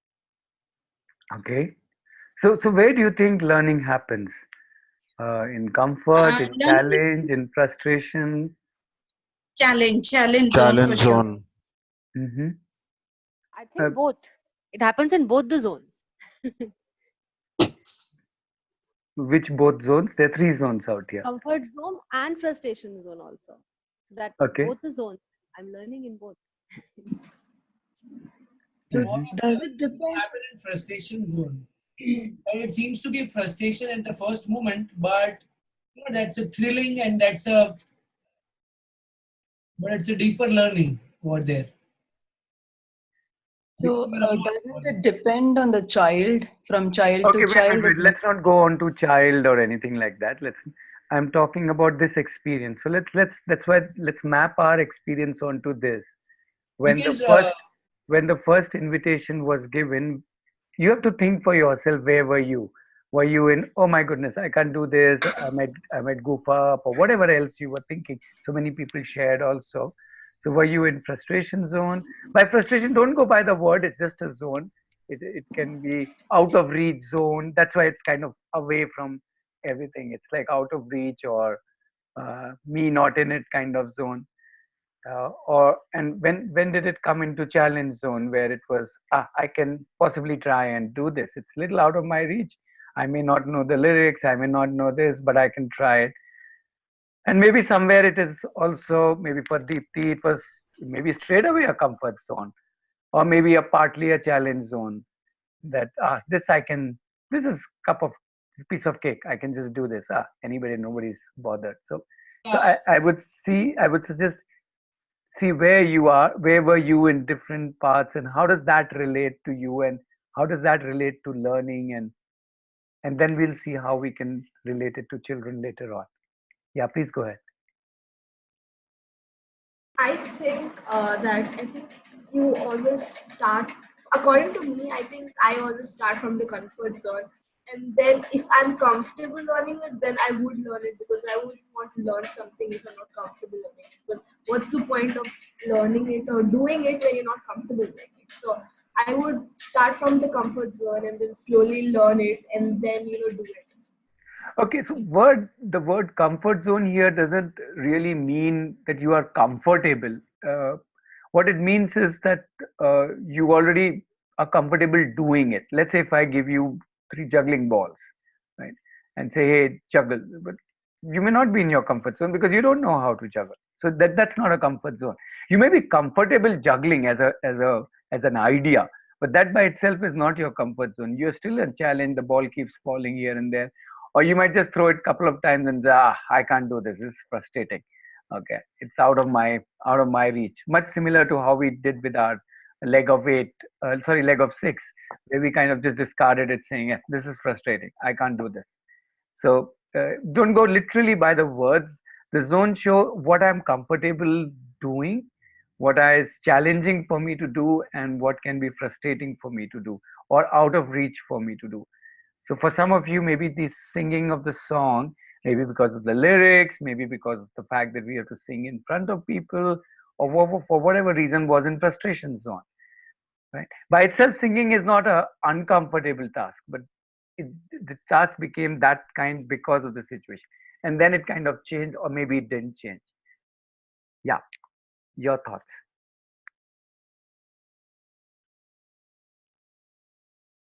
Hi, this is Murli here. Yeah, Murli. I was actually looking at the thing, and then first round when you asked someone to sing up, if you ask me, I was just shy, and I was being afraid of. I was afraid of being judged. So there, I was not comfortable. So in the next round, probably I joined along. Third round, I was very comfortable doing it along with the team because I know that I'm not being judged, and whatever mistakes that I could come up, there's no issue with it. So which means my interpretation here is uh, the learning. The learning happens. I think the best when I experience. To put it, when I'm comfortable. So. When I'm in that comfort zone, when I know nothing is being judged, and probably at my own will, that's when I get along well with probably learning. Yeah, but again, I think you're still confusing comfort with the feeling of comfort. We are not talking about the feeling here. You are comfortable with the learning itself, but then if you're comfortable with the learning itself, you already learned it. For example, as I said, if you are already comfortable, if I ask you to write the word whatever, let's say if I ask you to write the word hello, I mean that's already in your comfort zone. Meaning, in the sense, you're already comfortable doing it. Are you getting me? Right. But if Understood it.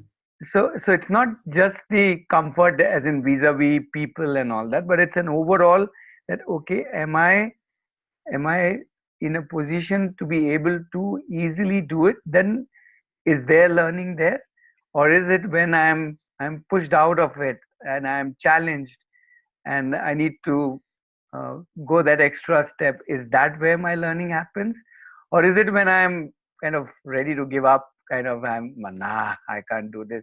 Is that where I'm getting learning? So that's what we need to think. And I'm not saying there's a pat answer to it, and there are lots of this diagram shows very clear lines, but obviously there are no clear lines. It's all fuzzy areas. But overall, what does this whole thing mean to you? This is not that we need to discuss specifically that learning happens here or learning happens there, but overall, what does this experience and this map show to you? So, Ratesh, for me, I'll talk for myself. For me, comfort zone, there's no learning.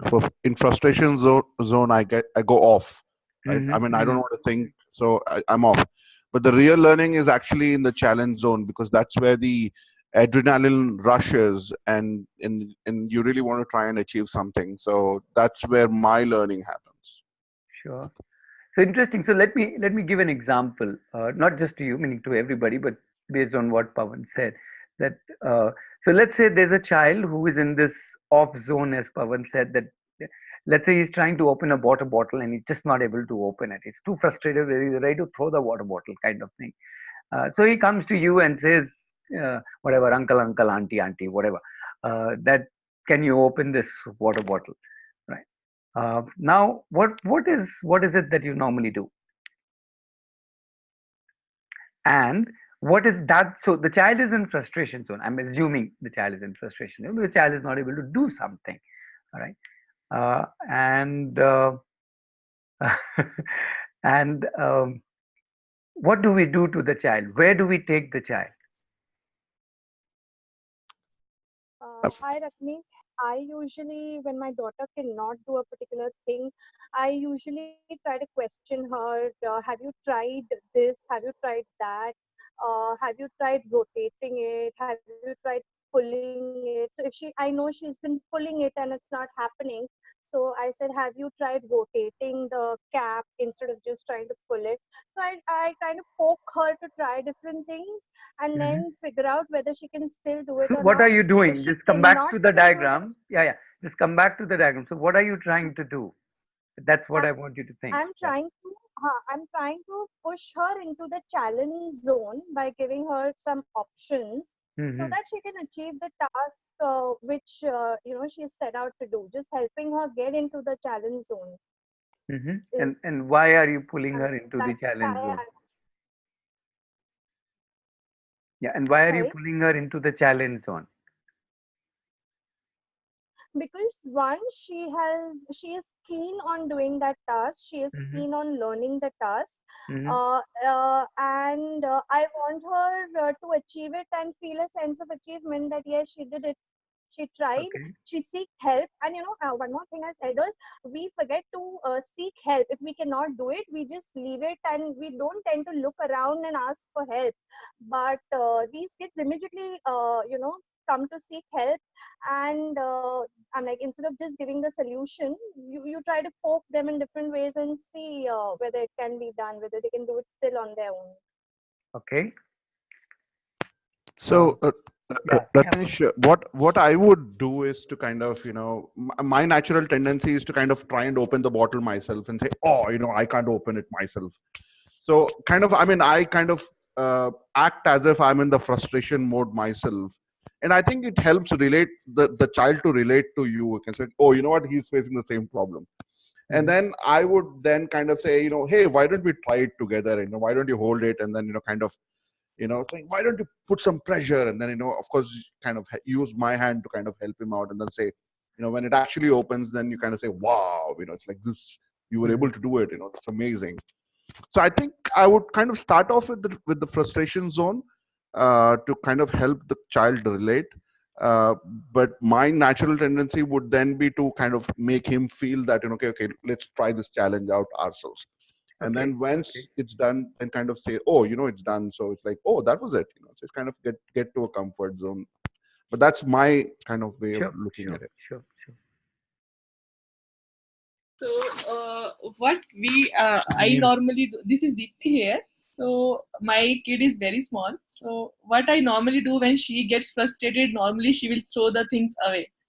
So I would just try to question her what happened, and then I will try to identify why she got frustrated, and then I will question her whether this is the thing which is frustrating her. And then I will again keep asking her, and slowly I will try to help her, and then slowly she will come into the comfort zone, and then she will start enjoying the things that we are doing. Okay.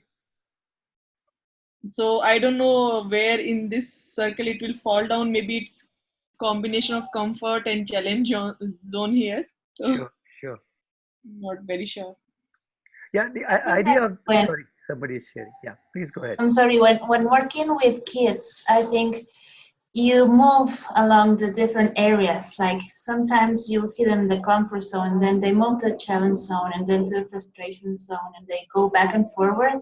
It's like a dance. It's like as if you have to observe the kid, to look at the face, to look at his expression, and even being able to differentiate when the kid is just like needy or he really is frustrated.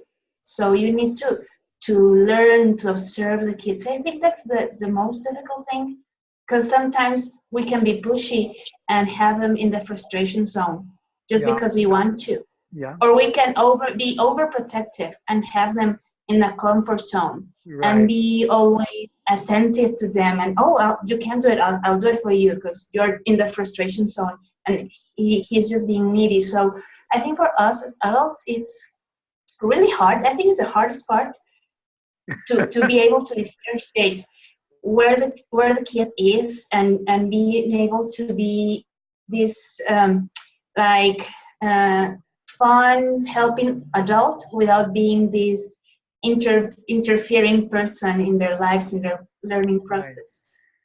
I think you put it very, very beautifully. And what I liked out of what you said was this word dance. And what I did not like in what you said was that it's difficult. So how can dance be difficult? Dance is fun. And that's the whole game. If you look at this whole chart as a dance floor, as Mariana has saying, and look at these as dance zones, and the child is dancing from whatever different areas, then we just need to dance with the child, which is what you were saying. Look at the face, find out, see where. So if we keep this little map in our mind, then it's fun to dance with the child. So I would say it's not difficult. I would say it's a dance. So let's dance with the child. The more we are aware of these zones, the more we are knowing that where the child is and where we want to take the child.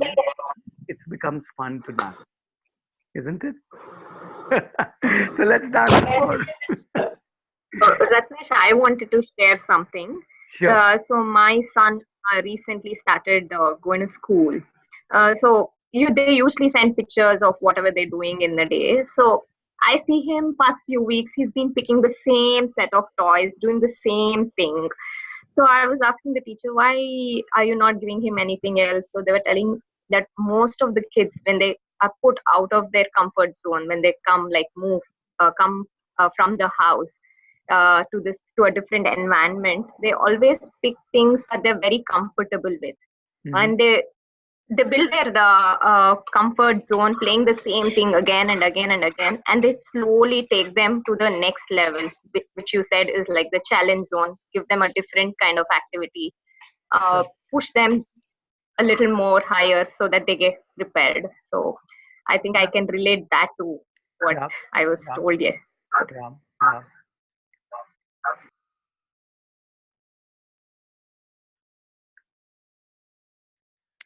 Okay. Hello, Yeah. Ratnesh. I Yeah. just wanted to share regarding the challenges and frustration. So when I see both my kids working on something which interests them, and then I find them sometimes they do get frustrated with it. And for me, it is a learning experience to watch them how they are working on it and what they are doing. And at times, it helps me to just verbalize what they are going through. So especially for my younger one, who is Sure. usually struggling with a little bit of language, and he gets like extremes, like I just hate this. Like sometimes he's just drawing or sketching, and then he just stops because it gets messy. And then I say, yes, sometimes our choice of colors is wrong and it doesn't look good the way we had expected. So I just verbalize what he is going through, and then I say, what can we do next, how can we change this? And he's like, usually he is like, when he's in that frustrated mood, he's like, I'm never going to do it again. And then I leave it there, because usually as a parent I do feel like I will go in a preaching mode, like you can't say this, you have to try, and things like that. So I just stop preaching a little bit, and I just leave it there. I don't know whether this approach is right, but that's what I try to do. Sure, but I think what you and others are sharing are different strategies of how you can bring the child from, let's say, a frustration zone to a challenge zone, or from a comfort zone to a challenge zone, and so on. And as I think, as Mariana very nicely pointed out, that neither we need to overprotect them nor over push them. So the whole idea is to dance with them and see how we can go along with them and see how where what they need, rather than operating from a fixed idea of that, hey, this is what everybody is supposed to do, or this is what the child is supposed to do, right? And as we realized during the activity, or you might have realized that it becomes a kind of a step by thing. So you one step is maybe for you frustration, but then the next one makes it that much, that little easier, and then you are ready to jump in. And that's what the whole dancing is all about, right? In fact, dance itself is learned that way. You start with something that you know, and then you can't start improvising, and then you start building on it, right? Okay. um where are we in terms of time? Good, we're doing really good. Okay. I want to share one more story. uh Okay, this one is not really so much of a story, but mm, it's about how they train dolphins for those shows. I'm sure some of you would have seen those live shows of dolphin training, and some of you might have at least seen it on the TV. Um, Now we all kind of broadly know how they train these dolphins. They kind of get the dolphins to do something, and if that's the trick the trainer likes, the trainer gives the fish as a reward to the dolphin, and the kind of dolphin repeats that trick. So I'm sure you know that. So now we go to a particular dolphin training school, and this is actually a true story. Um, and in that dolphin training space, there were multiple trainers, and which had set of dolphins with them. And one trainer's dolphins were learning faster and better than other trainers' dolphins. So now these other trainers got curious. What is this guy doing that his dolphins are able to learn faster and better? So they went up to him and said, "Hey, tell us your secret." So he said, "Okay, I'll tell you my secret. I kind of little tweak the rules." So he said, "We are not supposed to feed them in the rest time. We are supposed to feed them in the training time when they do the trick, and we're supposed to give them the fish. But what I do is I just go around them, even in their rest time and even otherwise when in their training time, and I give them fish just like that." That's what he said. He said, "I give them fish just like that." What do you think? So something I have learned from my mom and my little brother, the experience I have had, is that I think my little brother is too dependent on rewards. That okay, I'm going to do it, so I get a reward. So I'll just do it because I'm going to get a chocolate or whatever he wants, which is the reward. So I think then they do things for rewards or things they want, which is actually good, but then they become too dependent. So I think giving someone something so they can do something else is really not right. And because then they are used to it, and once you can't give them the thing anymore, they kind of lose all their I don't know the word, but they just can't do the task anymore. So I think don't reward for everything. Just teach them and tell them that you are learning it, which is the only reward Okay, you okay. will One, get. one minute, 1 minute. A little off track. We're talking a slightly different, or maybe a hugely different thing. We are saying this guy is giving to his dolphins fishes just like that. What could that mean?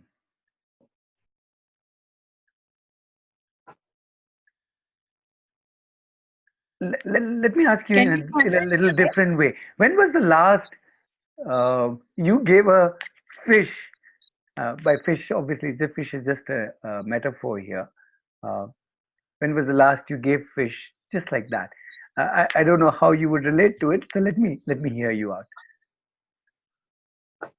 Yesterday to my sister, and she never expects a fish from me, and I gave it to her, and she was like, "Oh."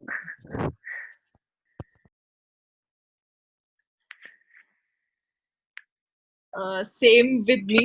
Like we were just three, four friends. We went out for lunch, and suddenly it occurred like we want to have ice cream uh, along with lunch. So just like that, I was feeling, and I said it will be from my side. So what I feel is maybe it's just a feeling that comes in, and you just say, okay, fine, this is just like that. It doesn't hold any meaning, and from my mind I'm not expecting anything or out of it, or either I don't have any expectation out of it. Just like that, I have just treated like that. Hmm. Uh, Let's think. I think What was he doing? What was he doing? Is it just about unconditional? What else? What else was he doing? Yeah, sorry, somebody was sharing. uh, Yeah, I think it is more about creating a relationship, creating a Mhm. bond. Mhm. Because when I think the other people who were giving them the fish when they did the trick is somewhere having that power with us. Like, you learn this so that you will get this from me. So it's Mhm. more about getting the reward rather than learning the trick. So when I treat my child like, if you do this, you will get this, I'm still keeping the power with me, and there is no point, there's no objective about why should I learn this. It is so somewhere when I'm just giving the fish just like that, I'm creating a kind of a relationship with my child, and just like it's a happy kind of a relationship. I Okay. Can think we? Yeah. In the Just to make them happy once in a while, you just want to give it. It's okay. You are not expecting anything in return or rewarding them. It's just once in a while making them happy.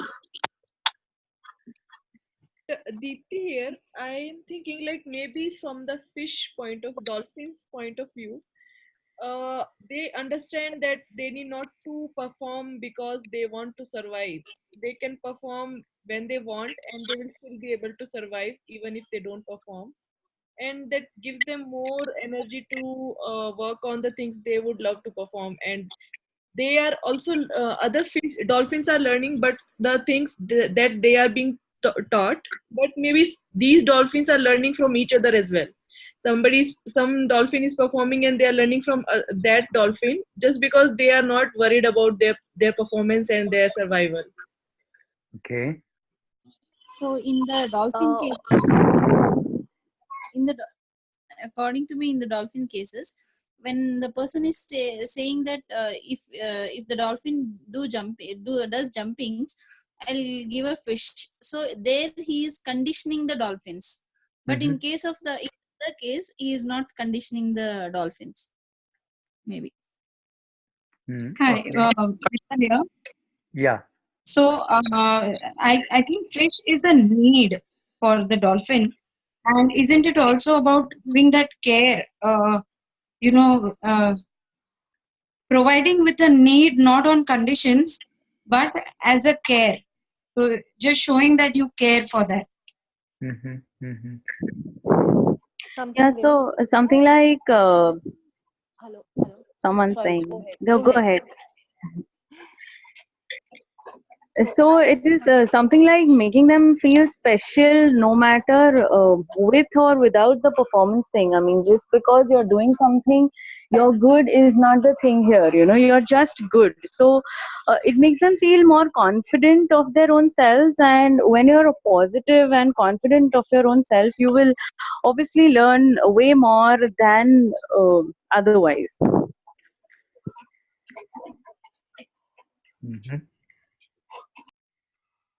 So, Ratnesh, I think the other critical aspect here is, you can always give a fish just like that, but what's the intention behind giving the fish just like that? I think is a very critical question to answer. I mean, is there something that you expect in return, or is it just a fake Then it one, is or not is just like that. exactly? I mean, Yeah. so the intention is very, very key, I guess. I mean, I think, yeah, for sure.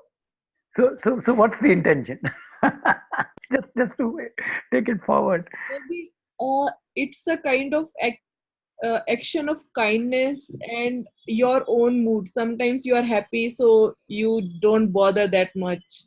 So is it when And you're happy you give a fish just like that?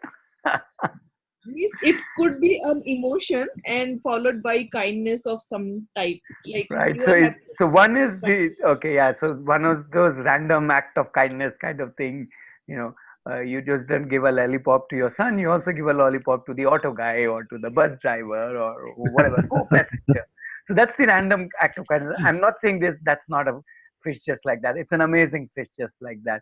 And maybe my invitation to all of you is, because right now we are responding by just hearing the story, is to actually do some of these things, is to actually in this coming weekend, and we have a weekend in front of us, do some giving fish just like that. And most importantly, they need not be material gifts, as in they need not be a lollipop or a. It could be anything. It could be a gesture. It could be a set of words. It could be an email. It could be anything. I don't know what it could be.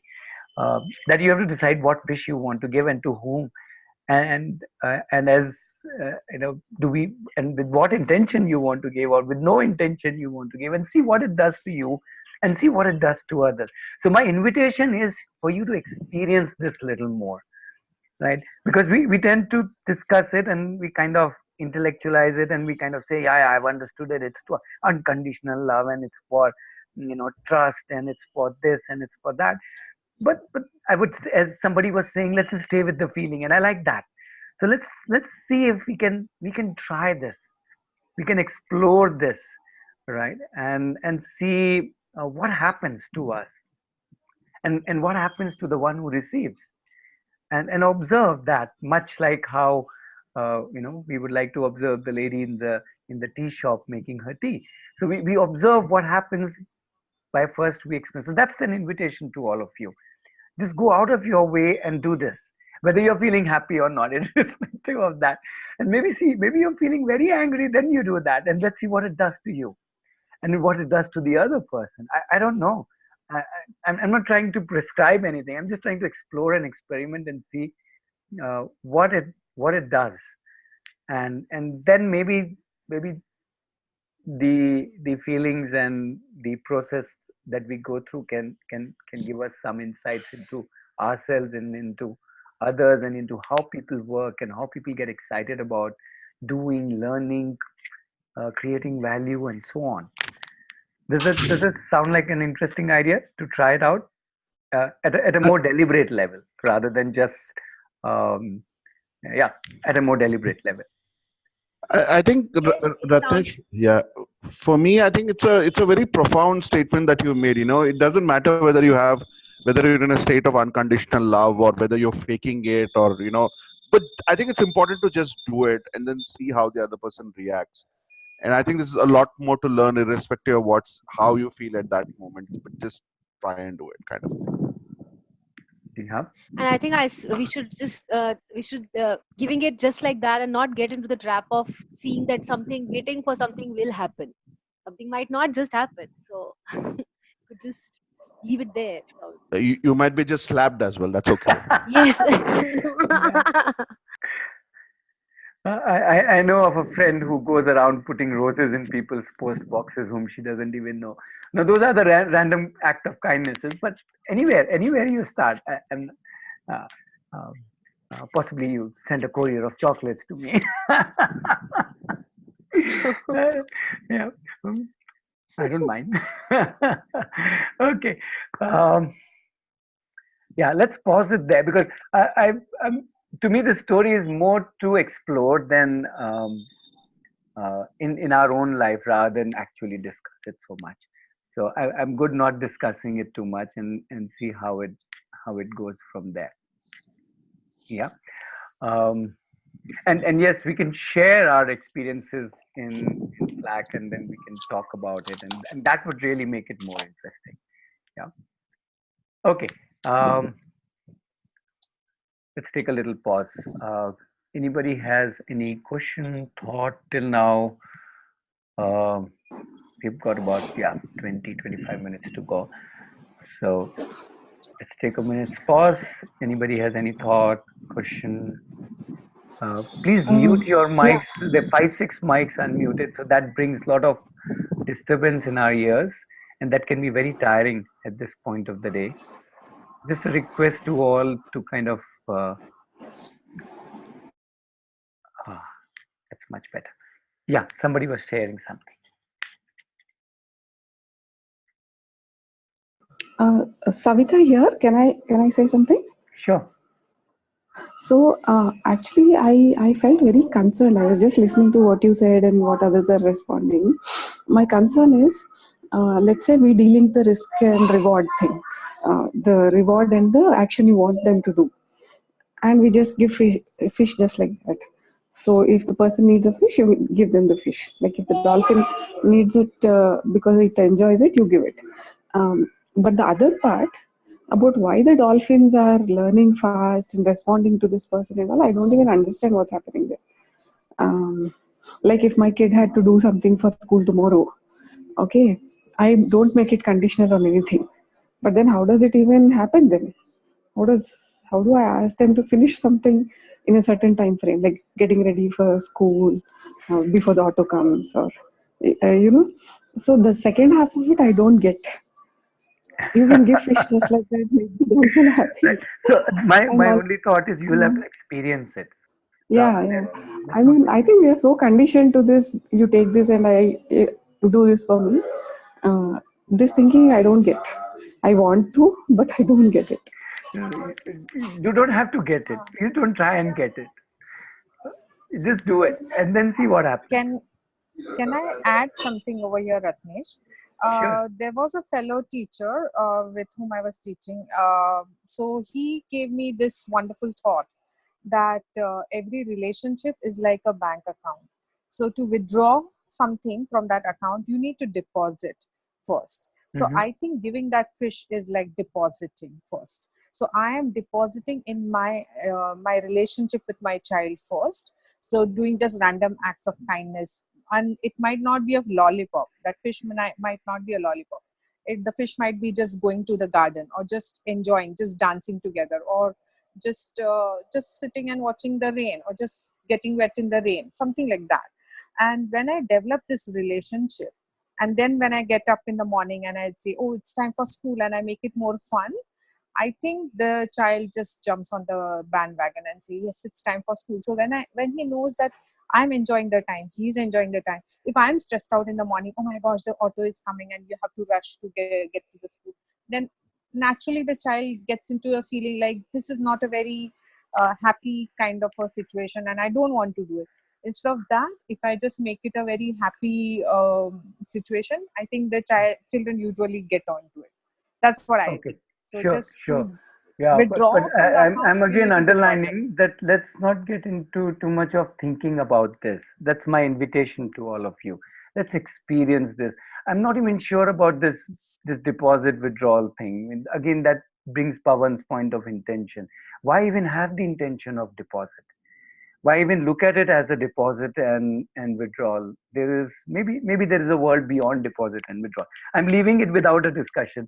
Let's experience it and then see how it comes up. It's not about, maybe not even about creating a relationship. Again, these are all catchwords. I don't know how. I'm just saying let's just do it and then see what happens. Let's see from there. um, some other time I'll share more magic stories. Right now, I don't want to get into discussion on it. If you're okay with that, we'll just leave it as something to explore and experiment.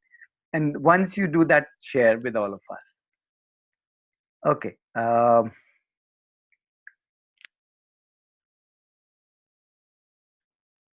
Right. Okay. Let's play a small little role play, a little game, right? Yeah. Let's play this little game. So I'm right now a child, and so I'm playing a role of a child. Okay. Maybe I'm 11 years old or 12 years old, and I'm saying this is what I'm saying. What's on the screen? I'm saying I don't want any education, and I don't want to go to school from tomorrow or from Monday, whatever, since we are on Friday. And let us assume that you are all my parents or uncles or aunts or whatever role you want to take up, right? And you have to respond to me, right? I'm saying I don't want any education. I don't want to go to school. Um, yeah, that's what I'm saying. No, you have to go. What? Why you don't? No, I don't want to go. No, you have to go. Your eyes opened very soon. But I don't want to go. Why should I? Why do I have to go? I don't want to go. I don't have to go. So what do you want to do? No need to go, Ratnesh. No, this happens with my son Wait, every wait, wait, day. wait, So I wait, tell wait, wait, him, wait, wait, wait, wait, wait. Don't bring in your son. Stick to the role play. Okay. Right. Yeah, So, we're very. uh, It's very tempting to you're bring going in a to lot have of so it. much fun. You're going to make so many friends. You get to learn so much. You get to play. You can do so many things that you can't do here. Okay, What? why don't you want to go to school? Wait. One by one. Tell me your name before you start speaking. Sorry, it's difficult for me to keep track of people. So just a request. My name is Lakshmi. Yeah. So when you start speaking, just say Lakshmi here or whatever, Lakshmi, and then start saying, yeah, Lakshmi. Okay. Yeah. So you get to make a lot of friends. You get to play with them. It'll be so nice. You get to play with so many different I toys know that that. are I know not that. there. I'm 12-year-old. I know all that. But I get my friends. I can play with them in the evening when we go to play down in the apartment. So I get to play with them. I don't want to go to school and play. I'll play with them here in the evening. Gayatri here. Hello. Yeah, Gayatri. Yeah. So, what do you want to do? You don't I want don't to know. go to school? I don't know. I know what I don't want to do. Okay, Sanjeevani here. Wait. Why? Just a request. If somebody started, just give them little space. Let them see if they have more thoughts, and then we can comment. Otherwise, so many aunts and uncles, I'll be overwhelmed. Yeah. Okay. So you don't know what you know you don't want to go to school. Yeah. So do you want to learn anything new? I don't know. Do you want to stay home and learn? I don't know. I don't want to just learn fun, right? I don't want What to. do you like? I don't even want an education. Why are you stuck with the school part? I don't even want an education. So where does this learning come? I don't know. I never said I want to learn and all that. I said I don't want any learning. I don't want any education. I don't want to go to school. Okay. So you don't know what you want to do. Mm-hmm. No. Do you want any help with that? No. You're fine as you are. Mm-hmm. Okay, I'm done. Yeah. So start working tomorrow. Start working You tomorrow. don't want to, What do you you mean don't by want to that? go education. You don't Sorry. want to go to school. Uh-huh. So start working with me at home. As Help in, me. but if you needed help, why did you send me to school? That means you don't need my help. Correct, na? See, you No, did. If you needed my help, you wouldn't have sent me to school. You would have kept me at home for your help. Now, the fact that you are merrily sending me to school means you don't need help. So sorry, don't pull me into your work. You do your work. okay. Okay, Ratnesh, this is Reshi here. Yeah, Shreyashi. Okay, from tomorrow I will go to school. You work at home, prepare my tiffin. No. Do all the I'm not into any of that deal. Sorry, I'd already told that you do your work. I'm not trying to say that I'm going to do your work. I'm trying to say I don't need education and school and all that. Okay. I'm not trying to say I'm substituting you or you substitute me and blah blah. You do your work. need to do something. You cannot do nothing. I'll figure that out. I don't know what I want to do. All I know is I don't want to go to school and get some education. You don't want to get education, you need to do some work. Why? Is that rule or something? Yeah, it's a rule. Okay. Then I have a problem. Let me try can some I go other ahead? aunt or uncle. This aunt is not helping me. Can I? Boo, Shreya. Can I? Let's try. Yeah, please. Hi, this is Priyal. So, when I was young and I went to school, we had a set of friends and we used to bunk lectures and go down in the playground and play games and everything. And eventually, we built up a team wherein we were. I'm not interested. I'm telling you, in the evening, my friends come, we play in the evening, and I'm good with that. I'm happy with that much enough play with friends. Joina Yuri here. here. So this is Sakshi. Any reason Hello. why you wouldn't want to go to school and why you Sorry? don't want education? This is Murli here. Any reason that you don't want education, school? I don't see any value in what they do at school. So I don't want to go to school.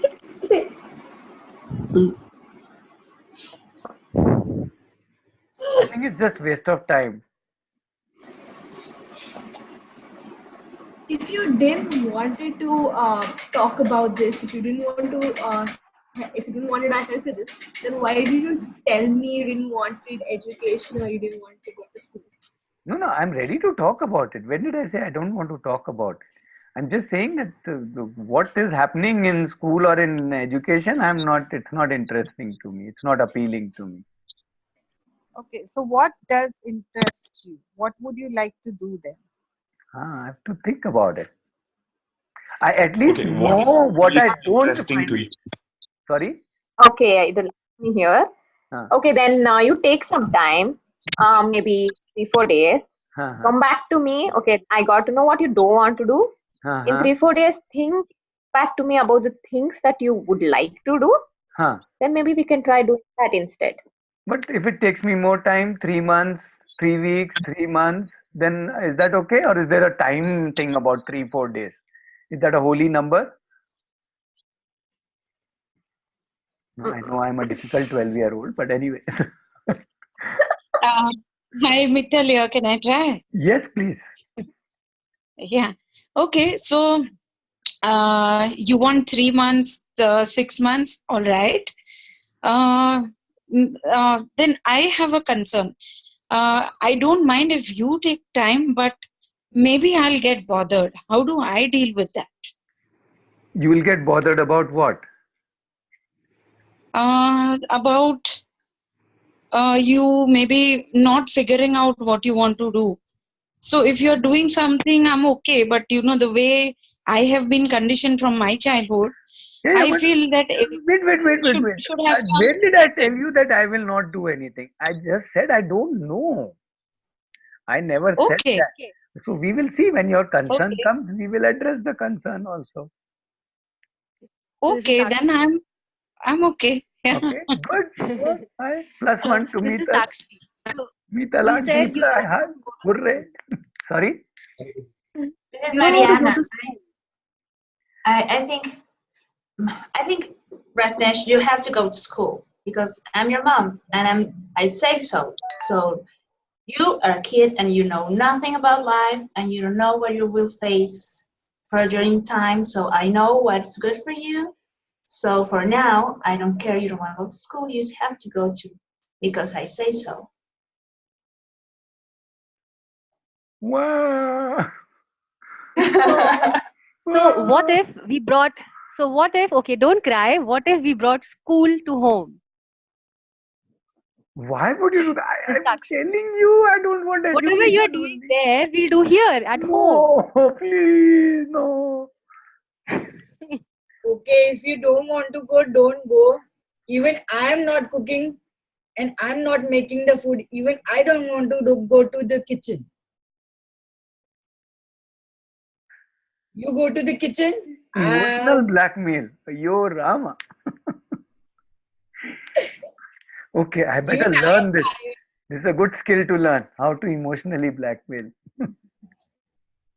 I will learn this.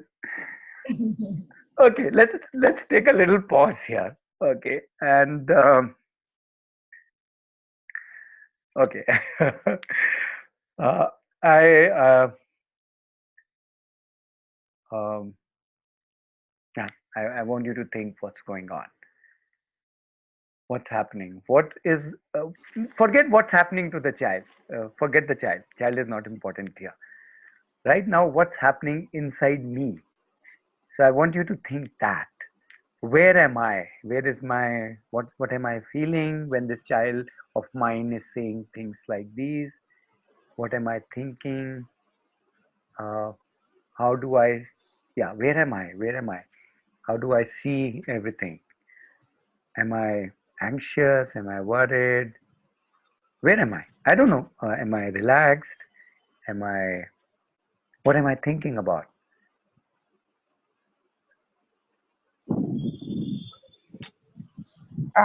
Ratnesh, can I just add to this something very personal which I'm going through right now? No, no, It's not not my right now, child. not right now, not right now, not right Okay, now. okay. Yeah, that's why see, when we are doing a role play or a particular, let's stick to that, because if you bring other dimensions, then the thought process gets diverted. I'm sure those are important to you, uh, and I'm sure we will create space to discuss that, which is precisely why we have this Slack community. Because if we were to bring in everybody's example into these 3 hours, we will it won't be 3 hours. It will be very very long. So um, we will try to we'll try to see as much we can accommodate within these 3 hours. Otherwise, that's where the community really helps, where we can keep on talking, discussing, and helping and supporting each other. So I hope you will excuse my kind of riding over your situations and examples, uh, so that we stay with one experience and see how we can understand something out of it. Yeah. Yeah, so you were asking the state of the child. No, no, no, no, no, What no. I It's see. not about the child. It's not about the child. That's exactly what I'm saying. Don't tell me Okay. about the child. I want you to pause and say, hey, what are you going through? Um, and don't even share with me what you're going through, or don't right now share Okay. with us. I'm just pausing you to think, what are you going through, and why are you going through what you are going through, and what does it tell you, and where you are, and how are we approaching the whole thing. So it's about me. It's not about the child. Forget the child. Forget what he's saying and all that. But it's Yeah, about yeah, me. got it. Parent, yeah. I think I've experienced that the whole year. I feel scared. Ratnesh, Yeah. I'm afraid. I'm afraid of the future. I can't deal well with uncertainty. And when I hear the kid tell me that he doesn't want to go to school, it's like panic. Like, whoa, what the hell? What is he going to do? What about his future? He's going to live under a bridge for the rest of his life and homeless, like total loser. And I'm also concerned about my failure as a parent, Mm. about not being able to educate properly my child accordingly to what is expected from me. So for me, it's quite scary. Okay. So if I summarize, I would say your actions, your words, not just yours, many of us, were driven by our motivations. And our motivations were driven by anxieties, concerns, fears that you just now mentioned, right? Now, your concerns, your anxieties are all valid. We are not getting into the topic, right? That's not the point. The point is, we are with our motivation. We are being, all our actions, all our explanations, or our discussions with this child was driven by our motivation. Can we, and that's just a thought, can we be with the child's motivation? Does that make sense? Are we operating out of our motivations, whatever, or expectations, or fears, or anxieties, or concerns, or ideas, or conditionings, whatever? So that is one way of doing it, that I'm operating out of my all of these. The other way could be, or the other aspect could be, to look at this from the child's motivation. What is driving this child? Here is a child full of conviction. Here is a child full of thought process. Can I leave my motivations aside? Can I park them aside? I'm not saying throw them, I'm saying park them aside and be with his motivations. After all, he would have had some thinking through. After all, he would have had some feelings. After all, he has also, gathered some amount of data, information, conclusions, whatever. He's somewhere. He has his own mind full of motivations, or mindivations, if you allow me to call it. Can I be part of that rather than operating out of my motivations? I'm not trying to say your motivations, your fears, anxieties, concerns, ideas are not valid. They are. How about his motivation?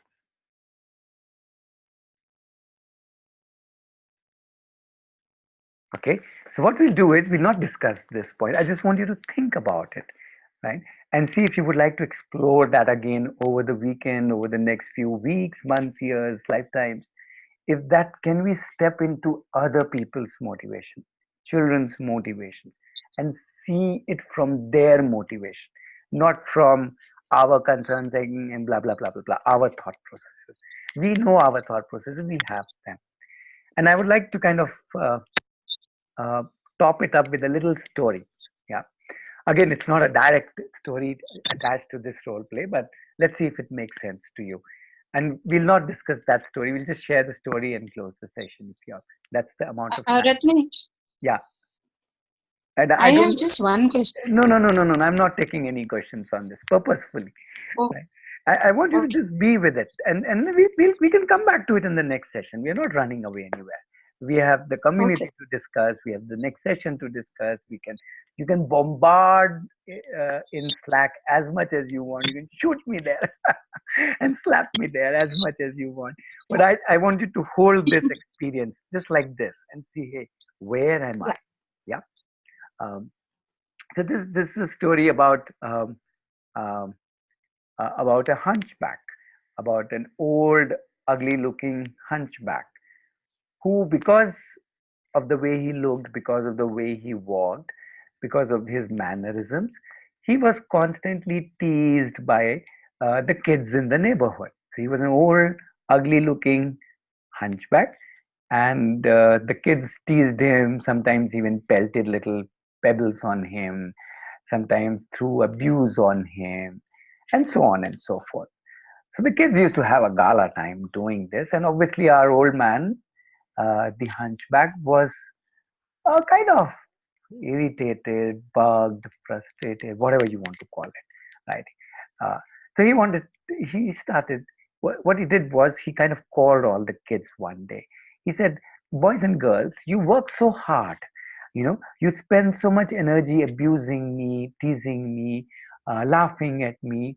I want I want to pay you for that. So from tomorrow onwards, whoever teases me, abuses me, laughs at me, I will pay you $10 each. The kid said, oh, cool, man. We get $10 for doing all this. Awesome. So they did that next day. And true to his word, he actually gave them, and very much to his surprise, to their surprise, he actually gave each child $10 at the end of the day. And the kids were awesomely happy, man. We get to do all this and we get paid for it. Super. So this went on for a week. After a week, he again called all the kids and he said, see, I'm not very well off. I don't have too much sources of income. I'm an old guy, so I don't have too much money. So I am afraid I will have to reduce the budget to per child 5 rupees. You can abuse me, you can laugh at me, you can tease me, but I can only pay you 5 rupees. So kids said, okay, I mean, we would have preferred 10 rupees, but okay, maybe we'll manage. No. 1 week, 10 days went like that. Then he again called the kid. He says, my pocket is really, really, getting pinched so badly. I think I can't afford even 5. From tomorrow onwards, I'm making it 2 rupees. And you should have seen the next day. Most of the kids didn't even turn up. And the few who turned up, he gave them 2 rupees dutifully. And after a few days said, boys and girls, sorry, I can't afford any more. I'm stop paying you from tomorrow. And from the next day, the kids stopped teasing him, laughing at him, troubling him. That's the end of the story. And that's also the end of the session. Have a good night's sleep. Think about the boy who didn't want to go to school. Think about the old man. Think about the one who was feeding the dolphins. Think about singing and dancing on the floor of different dimensions, uh, of different zones. And definitely think about the leg dance of 6 number and why we tend to give up and what kids are doing in that area. Till that time, good night. Good night, Ratnesh. Night, everybody. Night. Goodbye. Good night. Bye. Good night.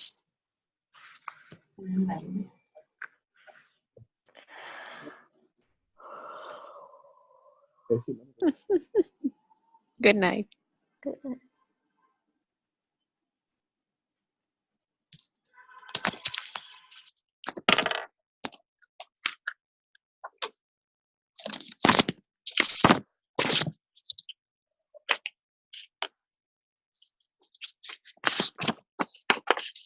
Radhika, please join me.